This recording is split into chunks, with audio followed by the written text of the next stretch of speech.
You're listening to The Burning Truth.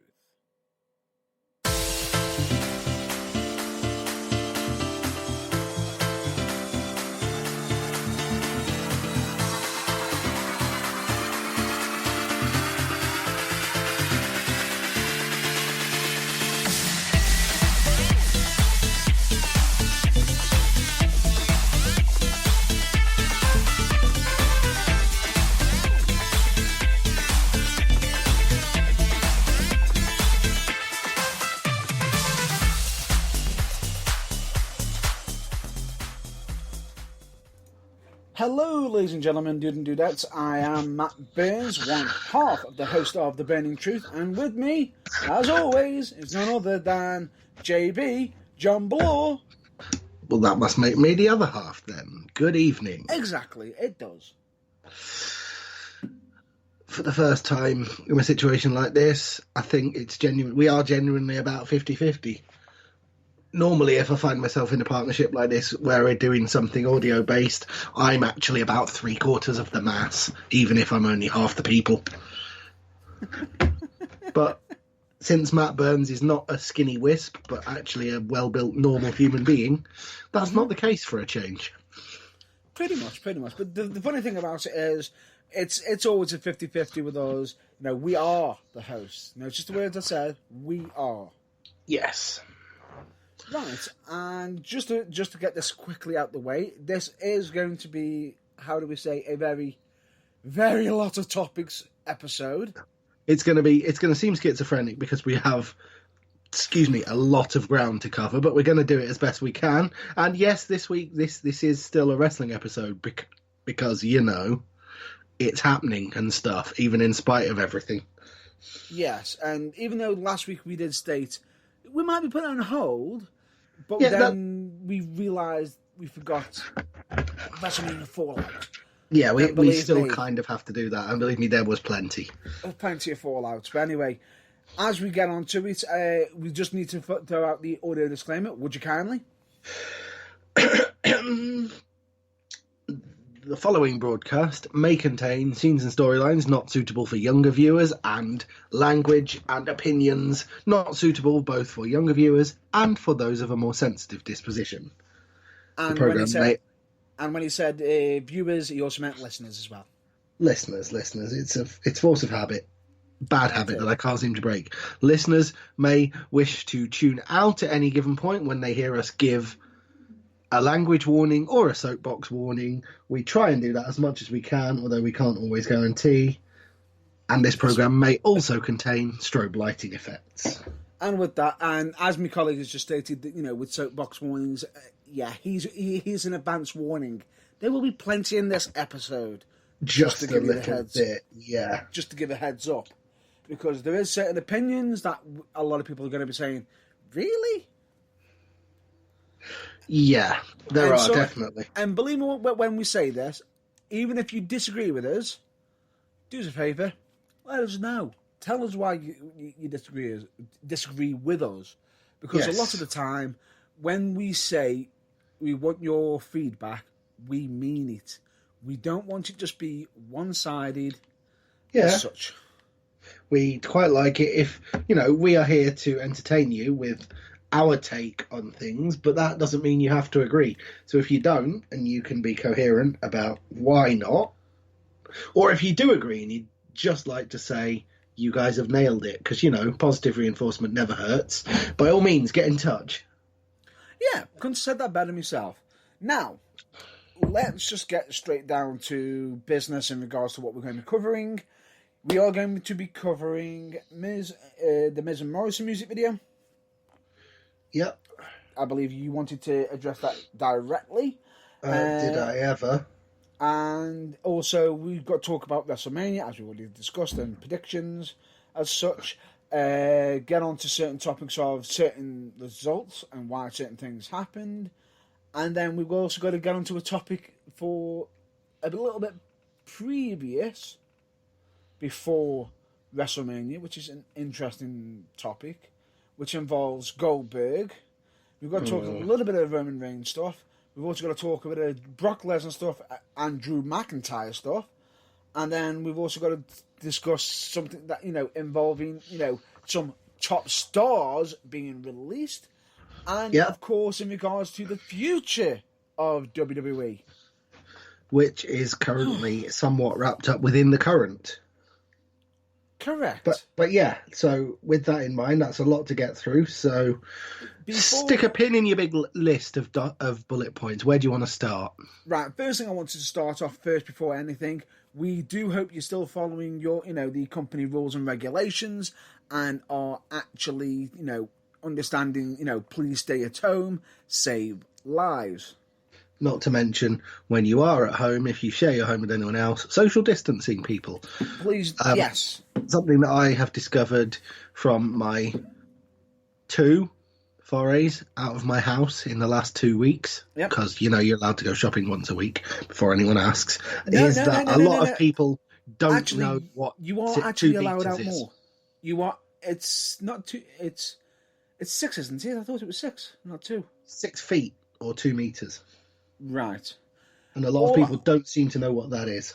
Right. All I'm just going to state is, in regards to this, the social distancing is for when you're outside or at other locations. If you are at home with friends and family and everything, they are a bit more lenient in regards to that. With the exception of if anyone is either potentially high risk, massively, we're talking upper scale high risk, and if anyone's showing symptoms. Nonetheless, social distancing is social distancing. It's 6 feet or 2 meters for a reason. Yeah. That doesn't mean 2 inches. No, and at the same time, certain people, there has to be certain boundaries. Please always stating, as a lot of people are saying, at this moment in time, we've had a few people breaking the rules, which is, it's not great. All I'm just going to say is, the longer that people are outside, it means that the later it's going to be. The longer the lockdown will have to continue. Yeah. Yeah, and at this moment in time, it is quite serious that we all stand together. However, it seems that most of us are actually contributing, and it is showing some signs. However, at this moment in time, it all depends. It all depends on current media as such. But the only thing I would recommend at this moment in time, don't take any chances. Please stay at home and save lives. And especially if you're in the UK, stay at home. Help the NHS save lives. Right. Indeed. Right. To wrestling. But before we get to there, the only thing I will say is hashtag stay at home, save lives. Indeed. Anyway, moving on. Let's just get on to the first subject that I mentioned, which was the one that you wanted to discuss, which was Miz and Morrison music video. Right. Soapbox warning right off the bat. We might as well. Yeah. Seriously, to anyone that watched WrestleMania and actually had 3 minutes of their life that they're never going to get back robbed by this, I pity you. I really do. I'll let you throw your little soapbox rant. Yes. Essentially, a music video. What is this? The AWA in 1987? Come on. Seriously. Okay. B, The Miz and Morrison making a music video? Yeah, okay. That's fine. Oh, hang on, wait. No, just a second. No, it's not fine. Not at all. John Morrison as a character. Who is he based on? Who is his entrance music a homage to? Go on. Who does he look a bit like, apparently? I don't see it myself, but apparently. Go on. Jim Morrison of famous rock band The Doors. That's why he was given the name John Morrison. But then again, therefore, he went through many names. He's been through many but that's what someone in WWE thought, and that's why he was given the name John Morrison. And yeah, therefore, the kind of music you would think they would make. Well, it isn't the actual bucket of ear poison pig effluence that they actually made. But there you go. It served no purpose other than to humiliate both men and to perhaps undermine the outdated, and I thought disproved, but apparently not, stereotype that white people can't do hip hop. And, oh, Jesus wept. I think of the 7.5 billion human beings currently on the planet, 7.49999999999 billion of them are better rappers than John Morrison. I was just about to give you a bit of a counter argument for you. Please do if you feel different. That's fine. No. Soapbox. This actually goes for you. Actually, Okay. I could just name one person's name and guarantee that if anybody says he's not a good rapper, just check out one of his recent singles off his latest album. I dare you. Eminem. No, I was like I said, he's clearly proved that the whole idea of white people can't rap is a joke. Anyone can do it, but you need to have rhythm, which is someone who's. It's not that anyone can do it. It's anyone can do it. Not everyone can be good at it, as John Morrison has proved. You need to have a vague sense of rhythm, which he clearly doesn't have. Let's be honest. Okay. To be honest, in the world where John Morrison is revered for his ability to rap, basically the Grammys are split equally between... The Grammys? The music awards, for serious quality music awards, are split evenly between Simon Cowell's latest boy band creation and Vanilla Ice every year. In the world where John Morrison is considered a good rapper, because that's how much he just isn't. Oh, he's betting fire. Right. Rant over? And neither am I, by the way, before anyone gets in touch on social media and suggests it, which is why I am not attempting to rap this rebuttal of that said video, okay? I'm not either. But unlike John Morrison, I don't get paid lots of money to prove that to the world. Right. Rant over? I've got to get my breath back, so yes. Right. Counter-argument, please. He's asked for it. Right. The counter-argument for me is the fact that I didn't actually see this as as a legit rap song. It comes across it, but for me, it just seemed like an angle where they were making a mockery of the New Day and the Usos, which is what they have been doing quite a lot lately. And last time I checked, WWE are technically in the entertainment business, so they're trying to be entertaining as hell. Okay, might not be your cup of tea, but to me, I thought it was quite funny, it's quite entertaining, and they have been entertaining. Hey, ho, ho. Straight away. And the funny thing about it is, what makes it so stupid is you're fixating on the fact that Miz and Morrison shouldn't be champions, so, they can't rap or anything.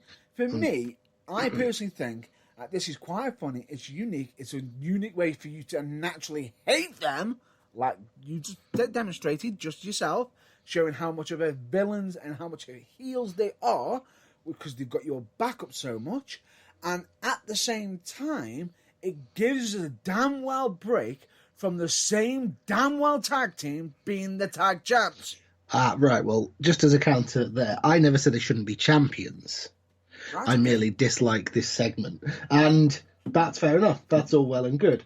But the argument that, frankly, WWE is in the realm of entertainment is also undermined by this, because there is entertainment, there is bad entertainment, there is parody of entertainment, and then there is... I'd saw my ears off to stop myself having to listen to this, except that I know better and it won't actually stop anything. So it's supposed to be light-hearted entertainment that makes you go, yeah, you know what, that's quite funny, or, ooh. Hang on. Thought-provoking. Whereas that music video did was make me wish for those 3 minutes of my life back. Now, sorry, but you're saying this to WWE in regards to the entertainment business, that they're not, that they don't, that they haven't produced, trivial garbage in the past. I can just give up cases. I am not saying that at all. I am saying that this is another one to add to the list of trivial garbage they have produced in the past. And yeah, while I can agree WWE don't hit home runs every time, for me, this is whatever the polar opposite of hitting a home run is in baseball. Let's use a cricket analogy because I'm more comfortable with that. This is getting out for a duck for 27 consecutive innings. This is like any worse than you'd be Kevin Peterson levels of awful. I actually thought you were going to go more so for the Mandarin. Is it Mandarin? Mankinning? Is it called in cricket? The what now? Manking. Basically striking out the opposite, the non-running player. Oh, hitting the ball into the opposite. Yeah, I'm not sure what that's called. I think it's just called running them out, isn't it? No. It's I think it's called mankinning. Oof, I don't know. Honestly, I have not heard of that. I didn't realise it had a special name. I just thought it was called twattery or bad cricket. And some people, they say it is bad cricket, but at the same time, there are certain rules and regulations. The point being... we're not cricket. This is WWE. Yes, there are broad brushstrokes. It's designed to entertain everybody and so on and so forth. But I just thought this was so bone-chillingly... Gooker award-winningly, hi R.D. Reynolds, terrible that it had no redeeming features whatsoever, and frankly, it was the worst bit of the entire show. Definitely, I would agree. I can say it might not be everyone's cup of tea, but then again, with wrestling and trying different new things or anything, you're not always going to win them all. Because I could just mention a story angle that would just probably put off a lot of listeners, which I'm not going to mention it. All I'll just say is a certain angle that involved Triple H and Kane. That's all I'm saying. Or another one that involved Mark Henry. Let's not go any further with either of them. Hashtag Booker T's Room of Candles. Sorry, what? For God's sake! Well, you said don't go there, so sorry, but I had to go there. Point in case. In a way, you just proven... As much as I hate having to be reminded it, you just sort of proved me point. Yes, probably. Anyway. It was garbage, in my personal opinion. If you liked it, I thought fair play, you cloth-eared goon. To each their own. I mean... Excuse me? No. For me, I thought it was just a unique take. I think it could have been way better, because they're not actual rappers. I don't, no way in shape or form are they actual credible rappers. It is drivel, but I think it plays to their heel characters. Now, being myself, with ourselves, being yourself being a former wrestler, me being a wrestler, and promoter as well, they are trying something different, something new. And as much as you can turn on and hate them, saying they're not rappers. The fact that their characters are actually obnoxious, that they believe they are, actually pulls it off. In your opinion, fair enough. In my opinion, no objection to the whole idea of trying something new, but seriously, did nobody in WWE at all listen to this before it was broadcast and go, I don't know. Maybe the world's not ready for this right now. Yeah. I get what you mean. I get you. Anyway, we've got shed loads to talk about, so that's our take on it. The for and against of possibly what everyone else may agree or may not, I don't know, but for me, the worst part of WrestleMania. The match itself, by the way, the Triple Threat ladder match, fantastic. And great novel ending. Appreciate that. But, the build-up, the Triple Threat tag match, was it, supposedly? Yes. But we'll get to that. Yeah. We'll get to that. Anyway, let's get down to business, and let's just jump straight into the, prediction-wise, or I believe it was myself that actually won. I don't know, because you haven't told me yet, and you wrote them down, but I can't remember what I said for at least half of them, so...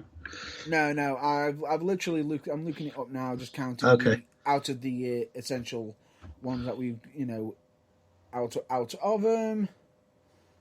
Right, ladies and gentlemen, just wait and talk amongst yourselves for a second while Mr. Matt Burns adds this up, because, he's doing it right now, so there's not a lot we can do. We just have to wait while he gets his calculator out, or possibly his slide rule. I'm not sure how he does it, but either way, he's adding them up frantically as we speak. And I'd imagine, judging by the silence, hoping I talk for a little bit longer because he hasn't finished yet. Right.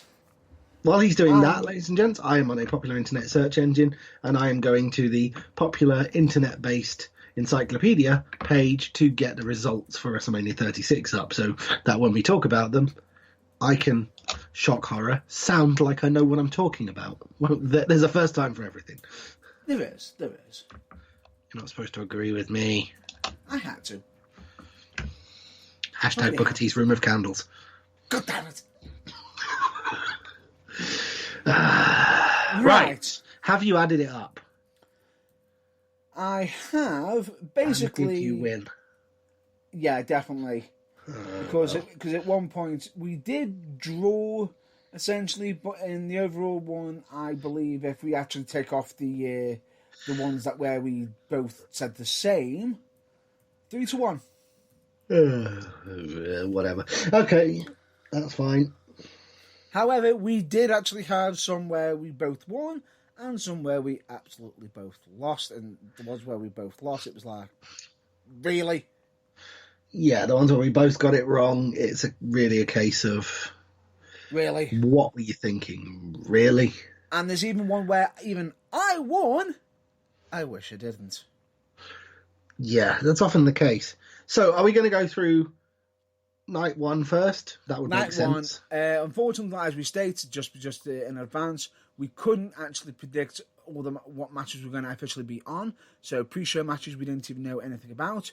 We did actually have a change of the triple threat tag team match into a triple threat singles match with ladders. But it was still for the WWE SmackDown Tag Team Championship, so the results could technically still be used here. I would say the results can be used because one member of each team was still fighting for the championships, so it counts as far as I'm concerned. Correct, and the reason why that occurred, we will explain when we get to the match officially itself. Yes. Wow. Right. Let's get started because we've got 2 nights. I think there's 18 matches in total or something ridiculous like that.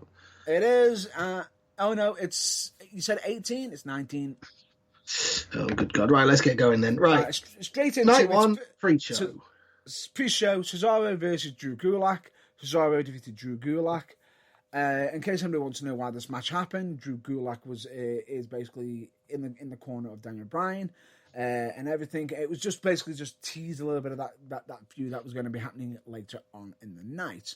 Yes. It was like, give Drew Gulak, a bit of something for WrestleMania. Okay, it's in the pre-show, but it's showing character development. Yes, absolutely. And Cesaro finally got a good showing at WrestleMania, other than the Battle Royal, winning the first ever Battle. Yes, it's long overdue. He's been in the company 10 years, or if not quite 10 years, it feels like it. It's about time he got a serious, WrestleMania moment, even if it was technically not, because it was on the pre-show. Yes. Anyway, let's get on to the first official match. I don't know. Did you say that Cesaro defeated Drew Gulak? Yes, I did. My apologies. I sped straight through it quickly, and that's cool. Yeah, because we have got a lot to okay, discuss. Then first official match. The first official match: Alexa Bliss versus Nikki Cross. No. I mean Alexa Bliss and Nikki Cross versus the Kabuki Warriors for the WWE Women's Tag Team Championship in a tag match. Yes, the team that should be called Twisted Bliss. Damn right. Versus the Kabuki Warriors. Very entertaining match. A little bit crazy. I will say a few of the spots, and I know a few people said, okay, a few people said certain moves didn't look like the hit connected, and it's like I wouldn't have minded some of the positions that they were in, cut them some damn slack. Yeah, it was a case of they were doing it as a counter from somebody pinning their tag team partner. Yeah, it was a little tiny case of, well, you've got nothing serious to pick holes in, so you're finding faults with absolutely the tiniest thing, and calm down a bit. Correct. Extra credit to the Kabuki Warriors for acting like the crowd were there, which was absolutely hilarious. Yeah, that was fantastic. Genius. I thought so. Although the most genius thing that you pointed out to me previously before we went on air, credit to that one for later on. We'll mention that for later. There were two other genius crowd-related moments as well. That was one of them. I don't know if you spotted the other one. Oh, definitely. I love that. But yeah, we'll get to that shortly. Right. When we're at the relevant match. But for now, Alexa Bliss and Nikki Cross, the team that, for reasons only known to WWE management, isn't called Twisted Bliss, won and became the first ever two-time WWE Women's Tag Team Champions. Yay! In a match that went 15:05, but felt like a hell of a lot less, which I think is a tribute to the workers. Because when a match drags, it's never a good thing. But if a match feels like it went less than it did, that means you're enjoying yourself and you've got lost in the moment, surely. So that's good. Correct. Couldn't agree with you anymore. But, you know, the funny thing about it is this was a good showing for the WWE Women's Tag Team Championship, which is finally getting some momentum because WWE have remembered it exists. Yes, and they need to keep it going, basically, in regards to... They need to pounce on that, because if they just treat it the same as what they've been doing with the Kabuki Warriors, which is, we'll just bring it up at some point, we'll just bring it up at some point, we'll bring it up at some point. We've got a segment to fill on Raw. Okay, get out there, girls. Give us 10 minutes. Thanks. Bye. No, it generally needs to be aired more. It's a championship that should matter, which is potentially one of the reasons why when, you know, the first ever, you know, WWE Women's Tag Team Champions lost it, they were visibly upset because nothing more came of it since then. Anyway. Yes. Anyway, that was a good match. A great way to open the show proper in what were obvious already, even from this trying circumstances. Yep. Next, Elias versus King Corbin in a singles match. Oh, by the way, in the previous match, both of us predicted the same, so we both had a win there. Oh, that's cool. That's cool. In this match, I think I called this right. Yes, you did. Elias defeated Baron Boring. In a nothing of a match, really. Right. Now, this is quite shocking, I found, with this match. The fact is, King Corbin, a few weeks before WrestleMania, tried to kill Elias. Metaphorically, wrestlingly speaking. Throwing him off the top of the, was it balcony or something? Yes. Right? And, you know, and how does the match end? Finishing move? No. The world's deadliest move, a roll-up. Yes. Well, the question that you have to ask is... Yeah. Does Elias have a legitimate finisher? Because yes, normally he relies on a guitar shot, which is not allowed in a non... He has got an official finisher called the Drift Away. Goes to show that I don't watch WWE main roster television that regularly, and Elias only normally does musical things and then either gets hit with or hits someone with a guitar so often. I don't think I've ever seen him hit it, and I don't know what it is. It's like a unique modified neckbreaker, which is it's quite a cool move. Well, maybe would have done to finish this match then, but who knows? Yeah, because what makes it worse is the world's deadliest move, the roll-up, will not be the only time you see from it. No, that figures. Right. Anyway, that's about as much as we've got to say about that. Because the next match, I get the sense there's going to be a soapbox from at least one of us regarding the singles match for the WWE Raw Women's Championship between Becky Lynch and Shayna Baszler. Okay, you said guaranteed. That means you need the soapbox. So... You hear that noise? That's Matt Burns stepping one of his feet onto it. Fire away. Pretty much. Right. The match itself, hyped up to hell. Great. Happy for it. You know, Shayna Baszler looking like a badass. Becky Lynch looking like, you know, she looked like the man and everything. It's hyping up. It's building up. They've been hyping up Shayna Baszler.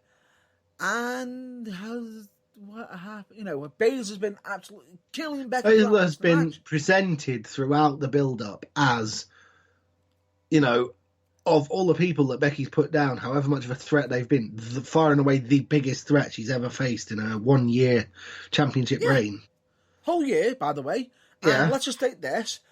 Baszler, I believe at the previous pay-per-view, run roughshod through the entire division in the Elimination Chamber by doing a first ever at Elimination Chamber by eliminating every single one in the match itself. Yeah. Which, as I think you will remember from just after Elimination Chamber, I thought was a pointless massacring of the whole division, like a rendering of, neutering of the entire division. Yeah. And in light of the result of this match, A, I was right, and B, now what does Becky do? Now, correction, what does Shayna Baszler do? Well, no, what do either of them do?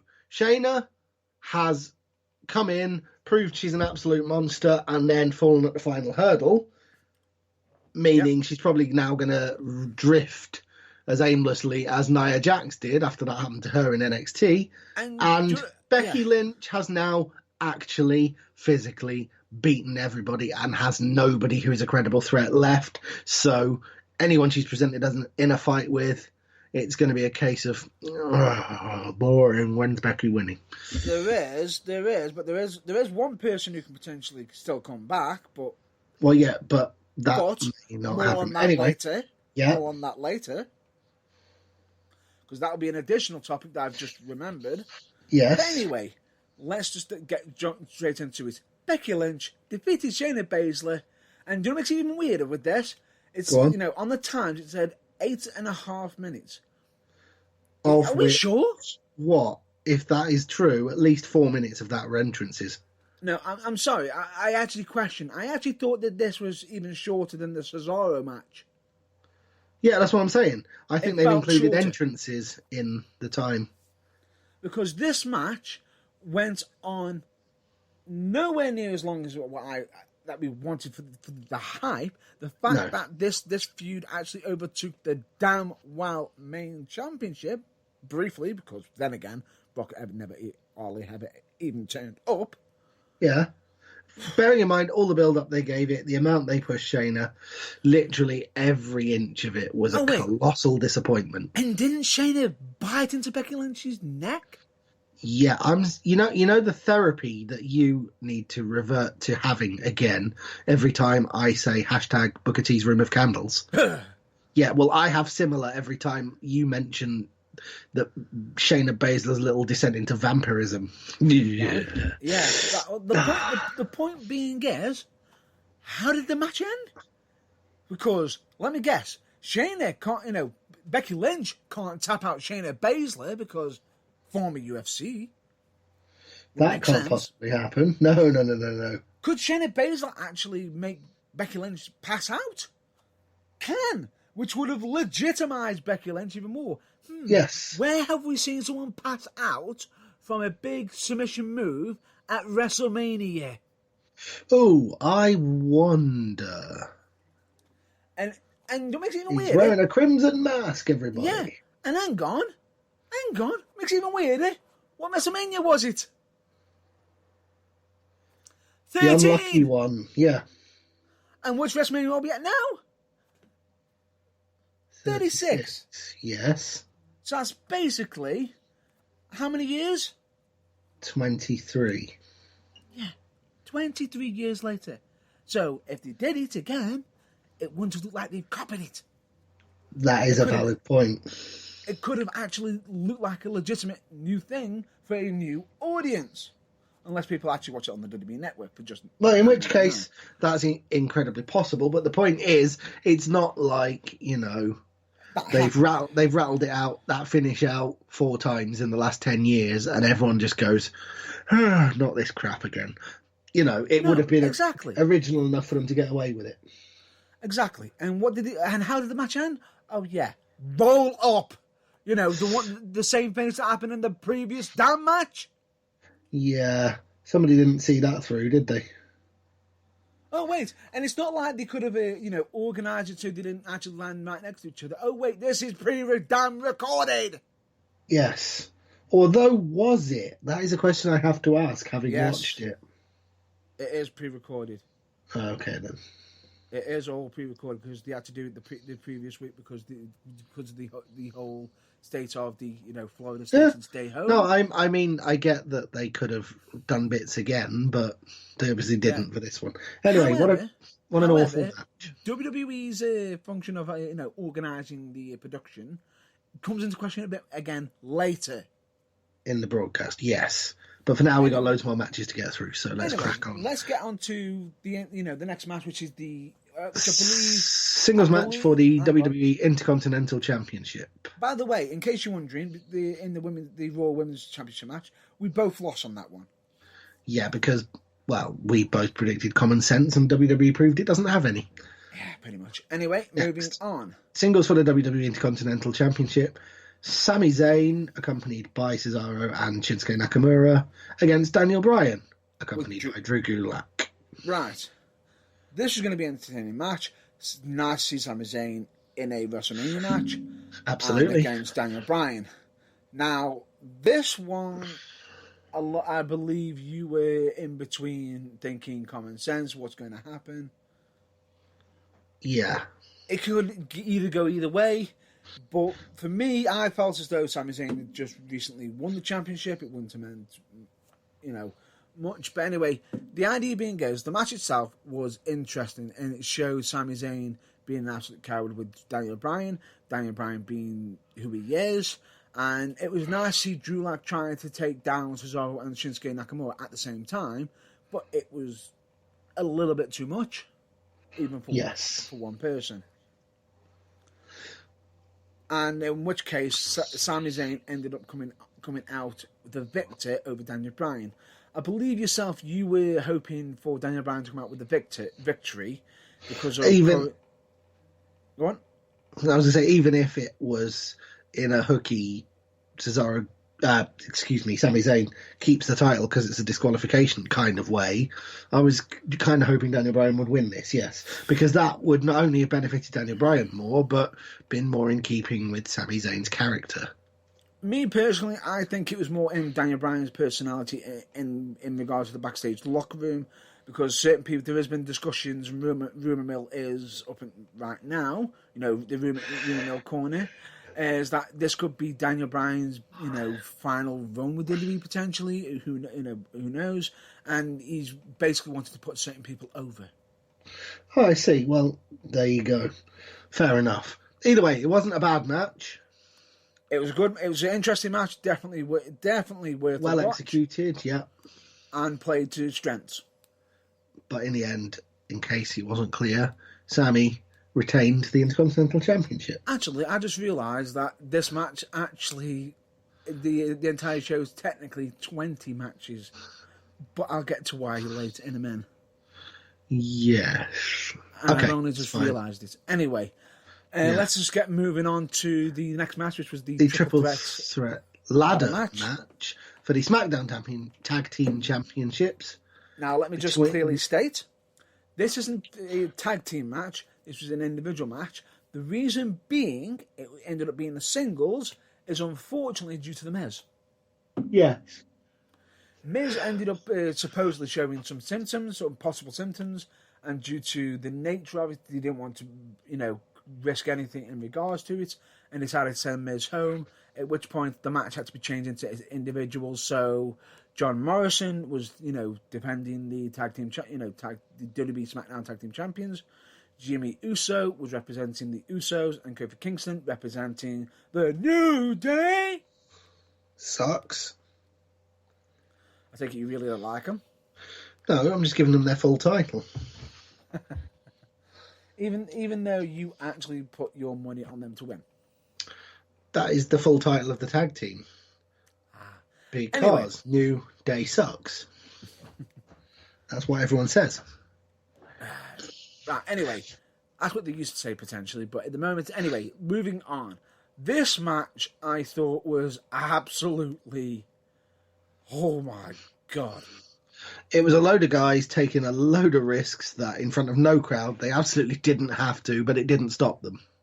No, because in their minds, it's Wrestlemania. Was it ever? Yeah. This match... Go on. No, after you. You first. I was going to go straight to what I thought of the finish, so if you wanted to say something else first, it makes sense. You beat me to it. Please continue. That's I was exactly what I wanted to go going to to say myself. an incredibly entertaining match and a very novel finish. Unique finish that hasn't been done technically in WWE No. in a long while. The fact that all three of them got the belts now, normally in WWE, when they get the belts down, it's like, oh, that's it, ring the bell. Match And is this over. time, it's However, on this occasion, one hand from each of the three men was on the hanger, and therefore, how do you divide two belts among three? Exactly. Or, two belts between, quick maths, 6 guys. Yeah, exactly. 3 teams. Well, technically 7. Guys, yeah. Technically 7. Yes. One of them's a trio. Anyway, point being is it's a unique way to do it. And when they both punched John Morrison... It was a headbutt, wasn't it? Oh, no, that was it. Headbutts. He ended up falling off with the belts. He fell off the top of the ladder and landed on the ladder that was laid flat between one of the lower rungs and the middle rope. Yeah.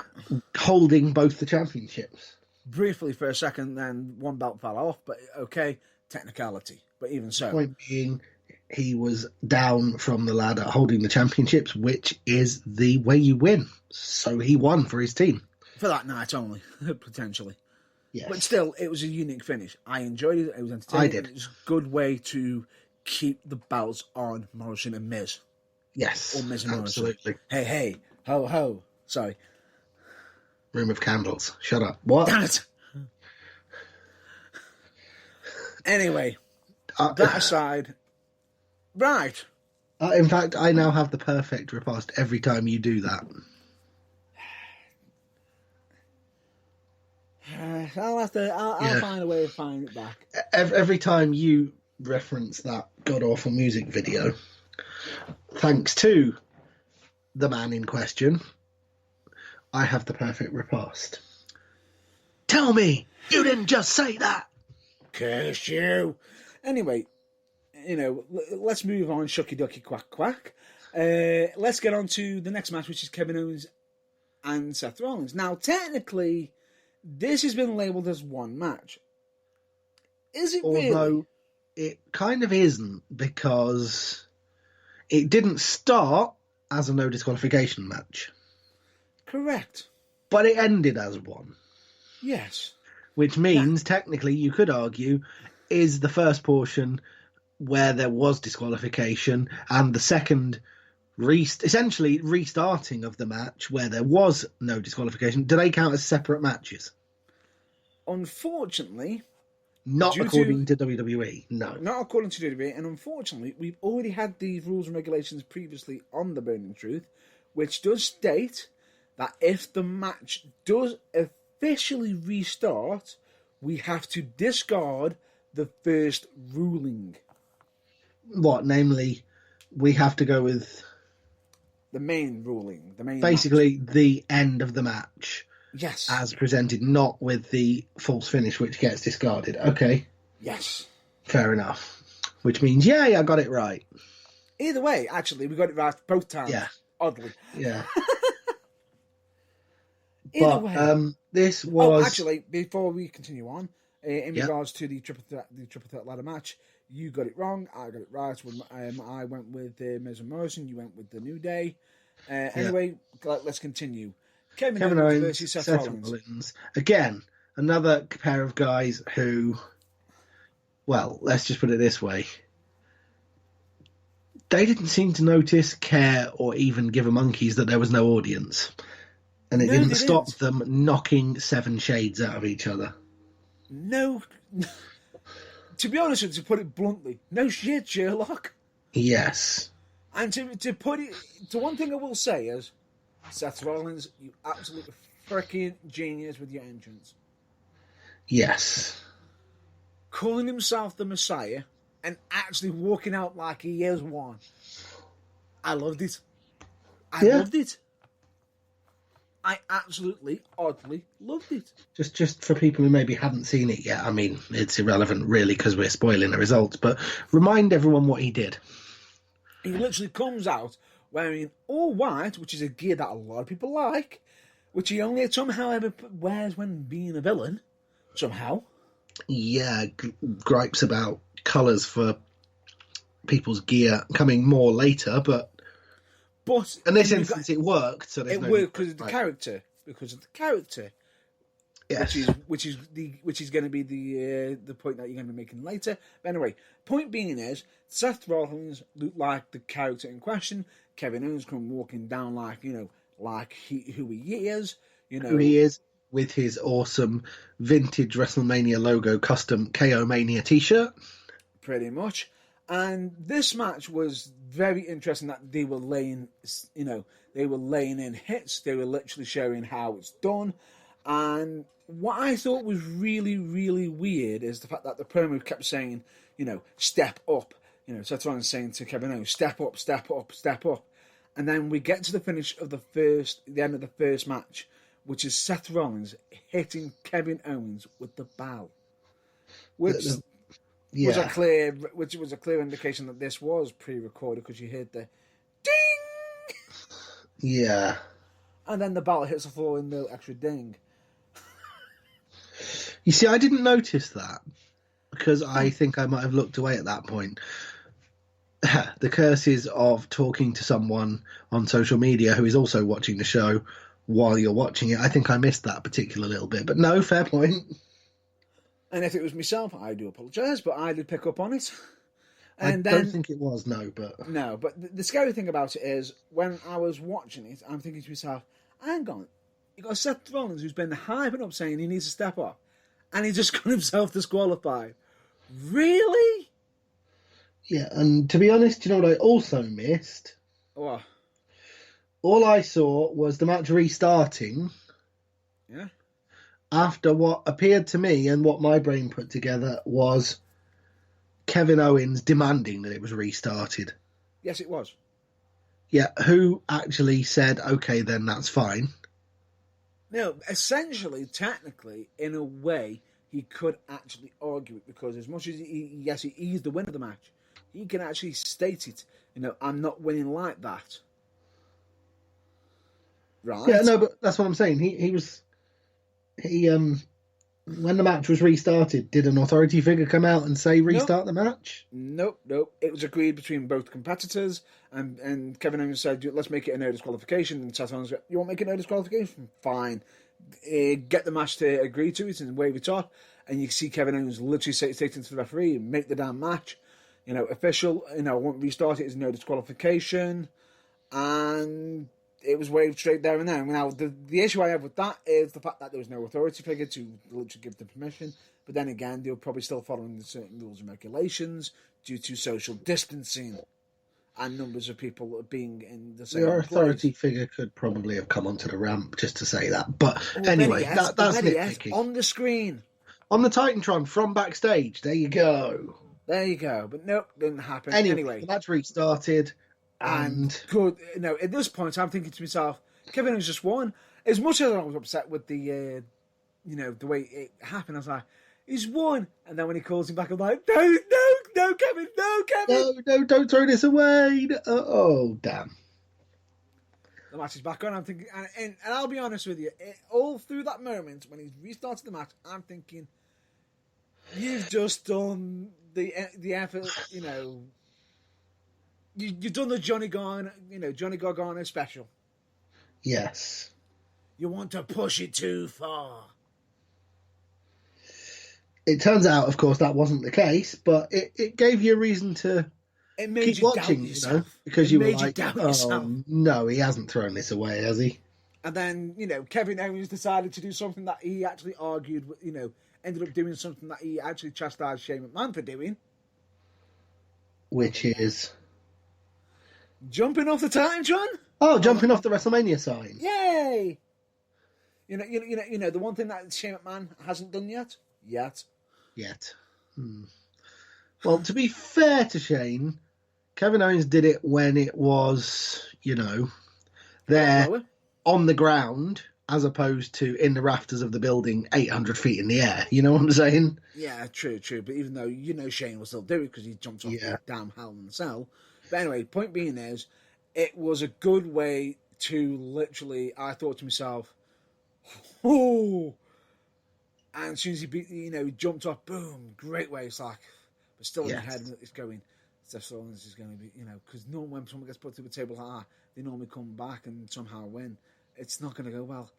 And then as you see him he throws him in the ring, and you can see Seth Rollins begging for mercy. I'm thinking to myself, if he even goes for it, he's going to get counted. He's going to get counted by Seth Rollins right now. He's taking too long. He's not hitting it straight into it.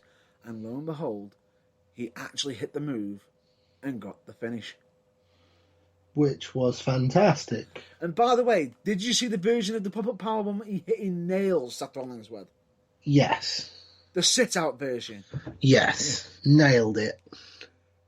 Damn! That's a way to up the ante. Yes. And that was how he beautifully executed. That wasn't how he finished the match. He finished the match with the stunner, and you can. Yeah. And the interesting thing about it, I thought it was, you hear Seth Rollins pleading to Kevin Owens, please don't, not to do it. Yeah. Oh, and he ends up just nailing him. And I thought to myself, that's a nice little touch there. It really was. Because Seth Rollins has been saying to Kevin Owens, step up, step up. Now he has. All of a sudden, he doesn't want him to anymore. Pretty much. Perhaps too late, realising the error of his ways briefly. Right. Anyway, Kevin that Owens. Was a great match. Yeah. Next, we have head scratcher of the night, perhaps. Pretty much. It's the singles match for the WWE Universal Championship. The shortest match on the damn card, and all the way up to it, they were hyping up Roman Reigns versus Goldberg until social media just went, oh, well, let's just forget about Roman Reigns. And here's Braun Strowman. You're in the match. Yes. Which, lo and behold, Braun Strowman is finding out through social media. Now, it comes about, the reason behind this. Now, last week we mentioned how Roman Reigns dealt with the hate. Now, Goldberg has gone on record to state, as much as people have been hating on Roman, he was actually still up to do it. He was personally advised and told to not do it because For his of own the condition. safety. Yes. For his own safety. So in the 11th hour, he was still up for doing the damn match, but was advised not to due to his high-risk conditions. Yeah. Which is massively, massively unfortunate. Now, that's got to give some credit to Roman Reigns for still wanting to do it, even though technically he'd been advised not to. And credit, I'd just like to give you the flip side of this as well. Credit to Roman Reigns for taking the medical advice and not doing it, because he could quite easily have gone, I'll be fine. And I think it was more or less of he was told he couldn't as well. You know what I'm saying. Yeah, but at the same time, he's got to think of his family first. Now, right, this match. Oh dear. I mean, I get that Goldberg's 53 and everything, but I'm sorry to say this, can I just briefly go through this? Yeah, knock yourself out. Right. Braun Strowman gives credit to Goldberg and stated he's a legend for a reason, but even the legend, it wasn't good enough for him. Yes, ladies and gentlemen, we do actually have a new WWE Universal Champion, and in the form of Braun Strowman. Now, originally you went for Braun Strowman, but somehow flipped off and ended up going for Goldberg with myself, which means we both lost. Now, you explained why you thought that was going to be the case, though, and I actually totally believed you. It was a legitimate call, and I thought that it made sense. Now, it's clearly not the way WWE are going to go, but the way you described it made perfect sense. So, yeah, exactly. The way I presented it, it was under rumour mill, which is unfortunately incorrect, because this was the official last match for Goldberg for this year with WWE. even though WWE are possibly trying to present another match for Goldberg at a later date, which Yes. I'll get briefly how they're going to be possibly doing that a bit later. But the point Now, is, really? Goldberg? What was the point in Goldberg winning the title? Seriously. Right. I'm going to hit an additional subject right now while we're here, just so we can knock it clean straight out, because we've already covered Roman Reigns. And are you ready for this? We have got Probably to cover not, it. but go for it. It'll be quick. It's one way of getting another subject off the list. Yeah, at the go same for it. time. Go for it. Basically, as we know, Braun Strowman won and beat Goldberg because it was basically, what was it? Was it 3 or 4 spears? I think it was 4 spears and then 3 4 power power slams. I thought it was 3 spears or something. Possibly. Basically, finish. That was it. Finishes galore. And that was it. Done. What a way to kill each other's finishes, you morons. Right? Yes. Rumour has it. Do you know how we got into this situation? Go on. Did you know that, and this is speculation, and this is from tabloids and everything, so pinch of salt, ladies and gentlemen. From certain sources, different sources. So from certain people, from different tabloid, not tabloids, the internet news, as we say. Basically, rumor has it Goldberg was basically ready to face Bray Wyatt at Super Showdown. Was it? Yeah. Now, the original finish for that match was Bray Wyatt beating Goldberg. Yes. I know exactly what you're thinking. Frankly, would have been a far better result than what actually happened. Right. But then at the same time, if they did that, the magic that happened on the second night wouldn't have happened at the same time. True. Right. But the point being is, do you know why it didn't happen? Why? Goldberg supposedly exercised his, what was it? His finger claws? His what clause? Sorry? Basically, he has claws to protect his own gimmick, his own infringement, his own... I'm just trying to think of what it's called. Oh, you mean like creative control? That was it. He flexes creative control and stated, I don't want to be losing to a freak like The Fiend. I want to win because of children. I'm in it because I'm a superhero, essentially. I'm doing this for kids like my son. And I believe I should get the win. Except, of course, that doesn't work from a realistic perspective. And at first, Bray Wyatt was saying, well, I've got this long plan to go through. You're ruining my plan. Yeah. And Goldberg wasn't buckling down. And Bray Wyatt ended up supposedly getting a lot of favour in the locker room. Because he just went, right, fine, just do it. Which benefits Bray Wyatt in the long term. Take one for the team. Yeah, but in the short term... Which is why I think they've probably let him do what he's done on the second night. More than likely. I mean, that might have had something to do with it. Potentially. Right. And that's basically the reason why... in regards to this, but at the same time, there was basically arguments in the back locker room. Supposedly, rumor has it that Vince was arguing with Goldberg potentially, which could have been, potentially for the fact that as soon as it was done, he literally stated he was done. He went home, went to his area. He could eat as many bombs, he could do whatever he wants. And I think Vince was trying to say, well, we might need you for another match, and he's like, at the moment of time, I'm done. Yes. So at the moment, Goldberg is potentially not coming back for WWE again for a while, so we'll have to wait and see. Let's get on to the main event of the first night. Oh, no, hold on. Did we mention... Oh, yeah, we did. Braun Strowman, after a cavalcade of finishers, Braun Strowman is your new Universal Champion. After 2 minutes and 10 seconds. Yeah, great stuff. Right. Main event of the evening. Undertaker versus AJ Styles with Luke Gallows and Carl Anderson in a Boneyard match. Which is a 2020 take of a Buried Alive match. By the way, called it. Yeah, you did. Sorry, I know wait, people wait. like it when we have humorous sort of disagreements and, like told you so moments and stuff, but you can't have one here because you did. And I can't really. The facts are there, I can't deny it. And I didn't just call the match either. Yes, we know, you smug git. I also called the fact that which takeaway we're going to get. Yes. Woohoo! The American Badass. Which it was like a bit of a mixture of the American Badass with a bit of his phenomenal powers, but still, Yes. it was hell. And believe me when I say this, in this match, the memes that have been created from it is absolutely hilarious. The what now? The memes. The memes, right, okay. Yeah. Wasn't sure what language you were talking there. The memes, or some people say memes. Idiots.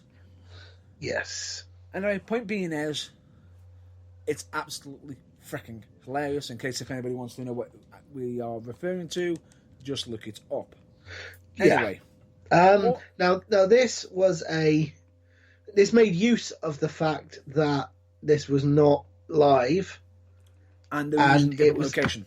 Used in a different location and therefore could be pre-filmed and therefore could be a bit less traditional wrestling match and a bit more, I think the word they used is, which I don't like but I can't think of a better one, so let's go with it, is more cinematic. Yes. And I thought it was entertaining as hell. I thought it was very entertaining.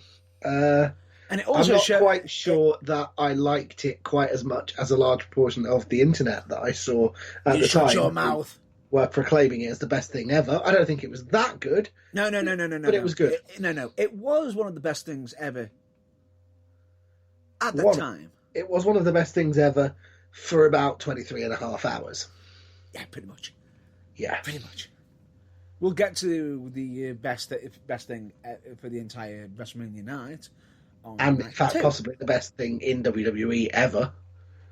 And just, it's a lot to take in. But anyway, let's just get on to it. I thought this match was very back and forth, interesting showing. It also showed that Taker. It also hid a lot of the issues that they were going to come across in this match, and I thought it was unique. However, after this match has actually taken place, let's say certain people have come out and put certain messages out. Now, I thought this was massively interesting, the match itself, because it was entertaining back and forth. I think the extra Druid people involved was... Really? The what now? The extra Druids that ended up coming out, the extra guys in the Druids, like, hang on. Aren't the Druids linked to fucking Taker? You would have thought. Yeah, but no, weren't they Gallows and Anderson? No, they had extra guys with them. Oh, right, okay. Must have missed that. Yeah.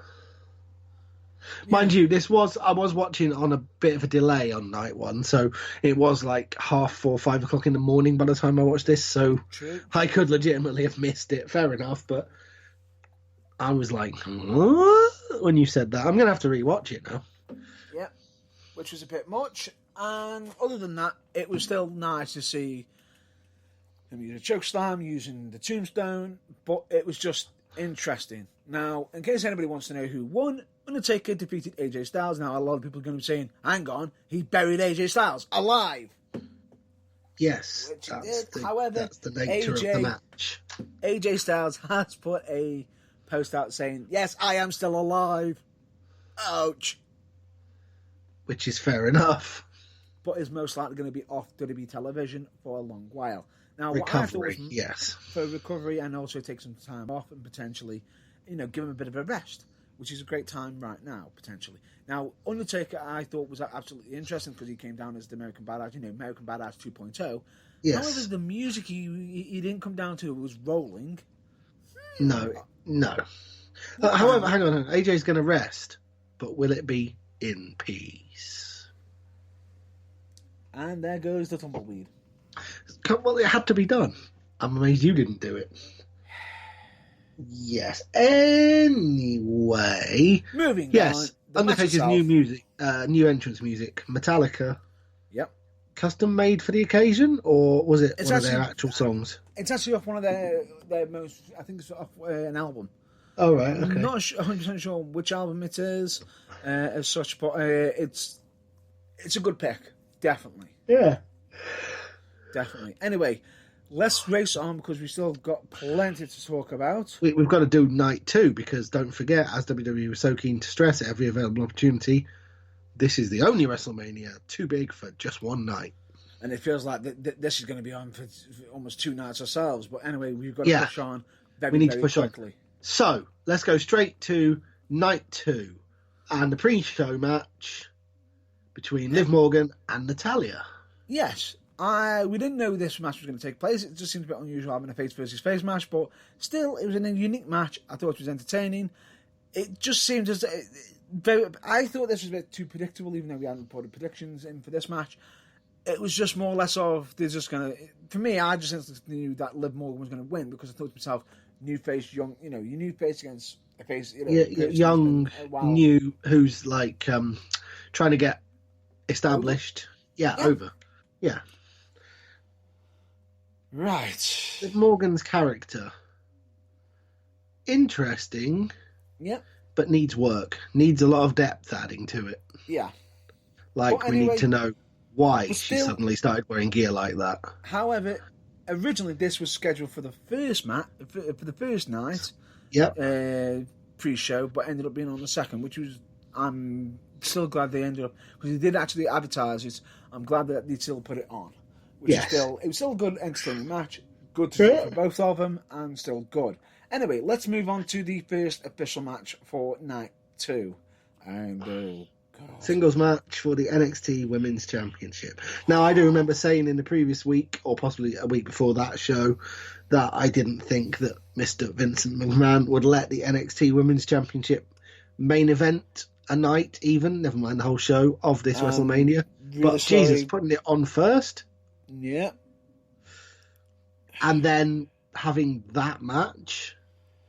That match, I will say, was very, very good.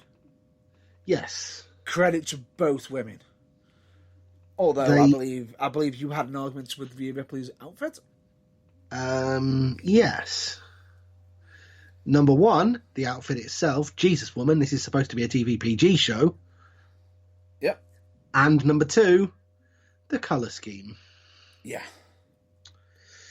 Where do I even start? Okay, are you ready, ladies and gentlemen? Soapbox warning and also potential language not suitable for sensitive listeners warning. Double. Yeah. What? No. Mine won't be on the actual outfit. Mine will be actually on the actual result, even though it actually got me the frickin' win on the prediction. Yeah, no, I'm just saying, mine will be on both counts. It'll be on my soapbox and there may be strong language. And then it's a triple because you're going to do it as well. Yeah. Wow. Okay, essentially, Rhea Ripley's entire character is... Essentially, her official, unofficial nickname is the Mosh Pit Kid. She is a girl who has short, shaved and occasionally spiky hair, spiked clothes, clothes with spikes on which are black, and listens to heavy metal music. She is, for lack of a better term, a mosher, hence Mosh Pit Kid. Mm-hmm. How many people that are like that do you know that ever wear white? Seriously. Rhea Ripley is the exception that proves the rule that, only heels should wear black. Seriously, her character should wear nothing but black with black on it, with black trim and black tassels. And if it was possible to do such a thing, it should possibly be 2 shades of black and darker black. She's one of the ones who can say they can only wear black.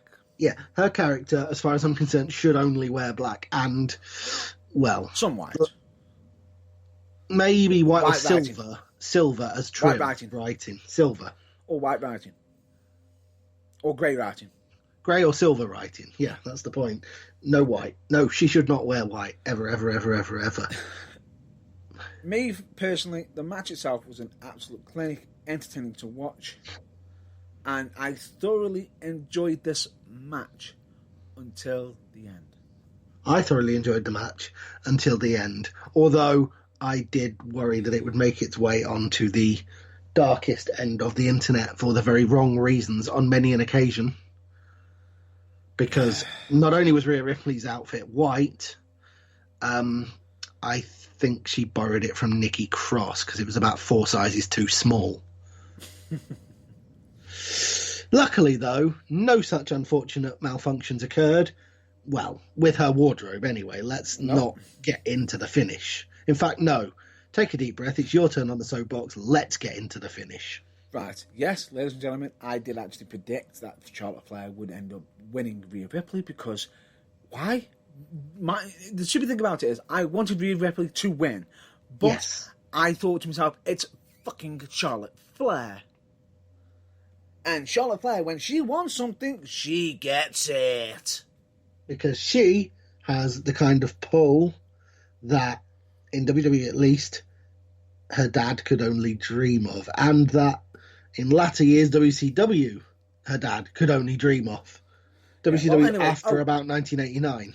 I forgot to mention that we both predicted The Undertaker in the last match, by the way. Yeah, that's fine. That's cool. So I thought I'd just get that out of the way. No, that's cool. But yeah, as for this one, we both predicted, and thought that the only sensible outcome would be Rhea Ripley to win this one and retain. Yeah. And it turns out we were right. It was the only sensible outcome. Doesn't mean it happened, though. No, but even though I bet on Charlotte to win. Yeah. It's just... Bit of a nightmare. A bit of a nightmare.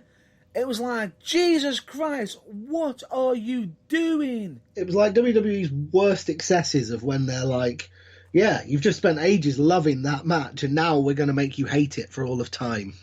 And why is this? And do you make it even worse? Is to me, there's an actual possible reason for this. An actual possible reason why it happened, which doesn't actually stand up to scrutiny. Exactly. But at the same time, it was like, if that was the case, why didn't WWE look a fucking head? Yes. And why did they? it cannot be true that they only just noticed with like 3 days grace. You know? Exactly. And the stupid thing about it is, it's like, really? You're going to do this? Okay. Yes.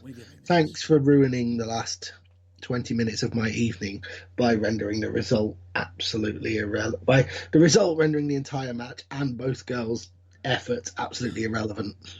And what makes it worse is the fact that Rhea Ripley's now out and now Charlotte Flair is running the NXT Women's Division. Now, bear in mind, Rhea Ripley has been basically pushing and had to push to get that belt. Oh, wait, who did she beat to have that belt? Yes. Oh, yeah, Shayna Baszler, who supposedly Vince is now falling out with. So, Shayna Baszler is almost in the same category as Cedric Alexander, Ricochet, and many, many others. Yes. Great. Fantastic. But the issue for why she lost, besides that, was, I believe, you two were telling me before we came on air, due to visas. Potentially due to a visa issue. Now, a lot of people have been saying, oh, could it be a work visa? Well, she's still there. She's been making videos of cooking while she's in America. Last time I checked, ladies and gentlemen. Ladies and gentlemen, what's happening in the world right now that is rendering all international travel, and therefore, I would have thought, in any sensible universe, visas fucking irrelevant? Ding ding. Correct, but the problem is, technically, because of that, yes, it does actually make the work visa disappear. However, she can't be deported back to her own country due to the no flights issue. However, it means that she can't technically be working because her work permit is actually written. This is only rumour, by the way. Only speculation. Yeah. That it's ran out, which she could potentially try to supply for a new one. Hopefully. Right. Which could end up resolving her issue with that. Yes. However, in regards to this, Charlotte. Shall we get on to it now for you? Charlotte Yeah. Flair has stated that, she is happy she's won the NXT Championship and she wants to carry that division to new heights by being on the brands. Notice the words I used there. Yes. Brands. But she basically wants to carry on. She can't possibly give up being on Raw, but apparently that means she wants to pollute NXT as well. Right, she's going to be on NXT because she's the women's champion, which is right, okay. But then she's going to be also on Raw, so straight away it's like, hang on. It's going to bring more prestige. No, it fucking isn't. The very point of the NXT Women's Championship is it doesn't need that kind of main roster bullshit. The problem is, you've already got a main roster already for NXT that's already been hyping for that damn belt. Yeah. And there's plenty of people on there to actually take that belt off Rhea Ripley when it was the time. And instead, what did they do? Oh, we'll just give it Charlotte Flair because she wants it. Yeah, essentially, that's all there is. I know a lot of people are probably saying, but then she might not be wanting it. It's like, suppose it's like, she probably earned it. It's like... Yeah, she earned it by name walking me a into time. Vince McMahon's office and going, it's my turn again now. Right. That is earning it in nobody's book but hers. What annoys me more than anything, and I'm going to look this up right now for you, ladies and gentlemen, at the same time, while I'm actually discussing this. WrestleMania. Charlotte Flair fought for a belt at WrestleMania 36, right? Which is the NXT Championship. Oh, what match was she in WrestleMania 35? Did it feature the Women's Championship? Oh, no. The winner takes all triple threat for the WWE Raw Women's Championship and WWE SmackDown. That's at WrestleMania 35. So, I'm now just going to try and jump on to WrestleMania 34 quickly, just to see if she's on there as well. Go on 34, then. WrestleMania 34. Let me just check this. Yeah, okay, this is fine. However, the point being, any argument that she may have or that her fans may put forward. WrestleMania 34. Was she in a championship match? Because you're asking me this, I'm guessing yes. Yeah, who was she against? Asuka for the WWE SmackDown Women's Championship. Of course. Where she took Asuka's undefeated streak. Jeez, remember that? That was in the distant past, wasn't it? I know. It's just for me, it's like, really? Yeah. I'm now checking to see if she was in WrestleMania 33 now. I was just going to say, yeah, the point that guess what? Mr. Matt Burns is trying to make here is, yes, Right? she was. So she's not short of WrestleMania opportunities, title opportunities, or anything else that you might argue that she's saying she is. She was in a Fatal 4-Way elimination match for the WWE saturated Raw. in WrestleMania matches. We don't need to see her anymore. She has managed in, 4 or 5 years of being on the main roster to overexpose herself worse than Randy Orton managed in 15. Okay, WrestleMania 33, she didn't come out with the victory, but she was in it. Yeah, it's needless, pointless bollocks to have given her the title. Oh, guess what? Ready for this one? Yeah. WrestleMania 32, triple threat to crown the inaugural WWE Women's Championship.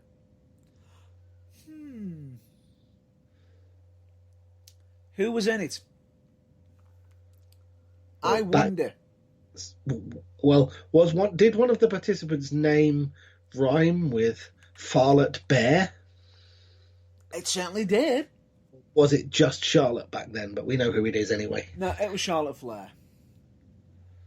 I'm now looking at WrestleMania 31, folks. You really don't need to, because you've proved the point beyond all reasonable doubt. The woman does not need another main event shot, another title match, anything else whatsoever ever in her career. What? Guess what? It's the first time she didn't even pop up on Yeah, that'll be because during card. WrestleMania 31 she was still in NXT. Yeah. So, hang on. So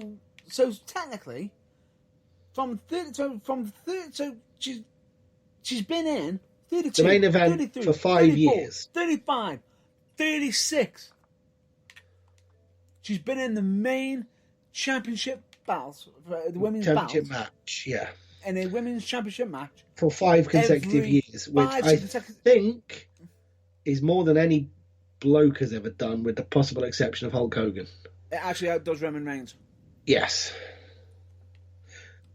But she's not overexposed or anything. Oh, no. No, not at all. Not at all. And she's not forced down our throats. Much. Anyway, as much as we've proved that that is a lie and that the result was stupid and pointless and we hated it, we have to move on. Well, before we move on, actually... Oh, God, no. No, we have to move on. Oh, no. We can't yet, because I'll get back to when I said brands, by the way. Rumour has it that people have been stating that she's going to be on NXT and Raw, and she's doing no house shows going forward. Technicality, fine, because there aren't any house shows because they can't have crowds. But yes, rumour has it when they do actually come back in, she won't be doing house shows, so she'll only be doing NXT and Raw. Great. However, that's not her target. Oh dear God, as quick as you like, because we really need to move on. Her target is to do all 3 brands. Which, by the way, nobody wants, nobody needs, and stop. I know. But anyway, I've managed to just kill a lot of the topics that we were meant to be covering anyway at this moment in time. Well, that's good, because the rate we're getting through these, you needed to. Yeah. But anyway... Aleister Black versus Bobby Lashley in a singles match is the next match on the card. Right. As much as it was interesting to watch, Black coming out all in black, another wrestler who should be only wearing more black, no white. Not just because of his name, but also because of his character, yeah. Damn right. Bobby Lashley still looked like a Don. And Bobby Lashley, can I just say, for the record, when we're talking about attire... Why didn't Vince McMahon make him wear full-length tights the moment he came back? He looked 1,000 times better. And I actually like the finish that they did, because they're teasing now that he could end up splitting with Lana because of the whole thing. Yes, I know we're getting through this quickly. Aleister Black defeated Bobby Lashley due to misdirection with Lana, and that could potentially lead to them splitting up. Potentially. Fair enough. And we both won on that. We both correctly picked Aleister Black. However, in the last match, which was the NXT Women's Championship, I know I keep going back to it. You picked Rhea, which was a loss, and I picked Charlotte, even though I didn't want to be right. Anyway, move on. You were, you bastard. Right, match number 4, singles match. Otis versus Dolph Ziggler in the... Yeah, I'm sure these two could have had a hell of a match, but did it really need the love angle storyline? No, it did not. Match. Yes, it did. I'm sorry. Yes, it did. Because people have been hooked on this. Some people have called one moment in it the greatest WrestleMania moment ever, even though it breaks social distancing massively. Yeah, the end of the match. I know exactly what you mean. Most of the people who did that, let's face it, were just freeze framing it because they couldn't quite believe Mandy Rose's outfit. But anyway. And what happened? Anyway. I thought it told the right story. It's something that they had to get it right, and it's something that we both predicted. Bearing in mind I didn't like the storyline very much, it did the best telling of it that it possibly could. And the funny thing about it is, this has been one of the feuds that people were massively interested in, because they wanted to see the same results we wanted to see, which was Otis. Yes. Yes, ladies and gentlemen, Otis defeated Dolph Ziggler, who, by the way, even though it comes up on WrestleMania 36 as Mandy Rose was with Otis, no, she wasn't throughout the match. Dolph Ziggler did have Sonya Deville. It was on for the last minute, which I will say, the slap on Sonya Deville. Yeah. And then, the only question I will say is, referee, please turn more away from Mandy when she's doing the low blow, you fucking moron. Yeah. Oh well, what can you do? I was turn away. The only thing that needs to be cleared up for this whole storyline now is, what does famously, notoriously, and not hiding it, lesbian Sonya Deville want with Dolph Ziggler. Ah. Because that's the only bit of this storyline I couldn't figure out. There were supposedly rumours that Sonya Deville and Dolph Ziggler are actually dating.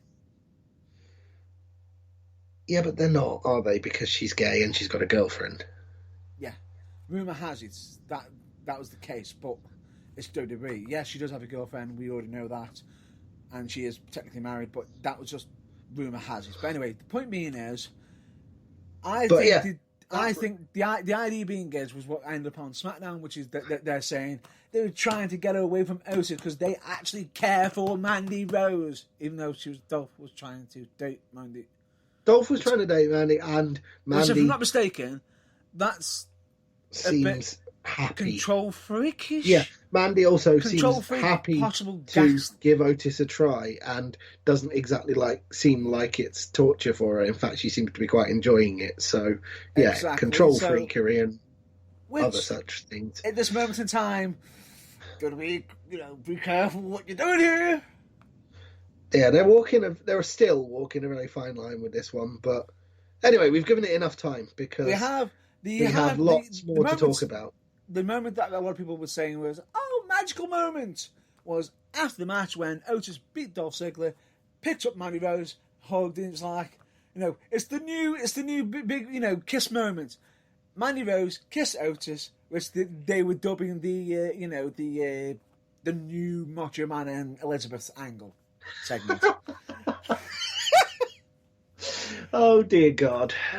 First time you've heard of this, is it? Yes. It isn't for me. All I can say is, that's hilarious. I love it. All I can say is, if only, anyway, I think this anyway, but doubly so in light of that, if only Macho Man wasn't dead, because you've no doubt that he'd have had something to say on social media about that. I don't think it would have been necessarily positive, but he'd definitely have had something to say. Possibly. Anyway, rest in peace, Macho Man, and let's move on. Because we've got to go into a match that rare on this WrestleMania evening for its short, sharp exchanges, but a match that, by God, did it go on twice as long as it needed to. Yeah, and on top of that, which they could have cut it back, even if they cut it by half, people would have been 36 minutes. Plus. 15 would have been fine. Right, it went on for a long time. However, you got people worried for Edge. If I'm not mistaken, in the documentary, Edge turned around and went, "Oh, I'm not going to be jumping off ladders." Fucking does it in this match, for fuck's sake. Yeah. Jesus, Edge. Put my heart in my throat. Yes, that was. I was very glad when it was all over. And in the end, the right man won, but my God, could have cut out half the dodgy, dangerous stunts, and it could have been half as long, and nobody would have minded. However, WWE production have come under fire over one moment in this match. Which was? In the weight room. Oh, okay. You don't mean what I thought you meant, which was the bit when they were coming through back into the empty arena, and Cameron got knocked over. Edge suffered the devastating 4-foot fall from the rail around the Edge area onto the padded safety barrier that the crowd are supposed to stand behind if there was one, which caused him to need a 9 count. Yeah, there were a few angles. I will say some of the spots in this match where Edge was landing on his freaking neck, I was like, oh God. No. It was the fact that the little rail, sort of halfway round, down to the padded safety rail that the crowd was stand behind, the fall was all of about 4 feet, and after it, Edge needed a 9 count.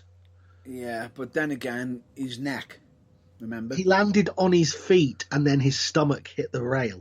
True, but I'm saying throughout the match, some of the angles where he was landing, he almost landed on his neck. Any of the moments were bad. That's what I mean, they were bad. But anyway, we're not on about that moment. The moment I'm referring to is in the weight room where it looked like Randy Orton set up some weights and placed it, put his arm through and partially around his neck, and looked like he was trying to strangle or.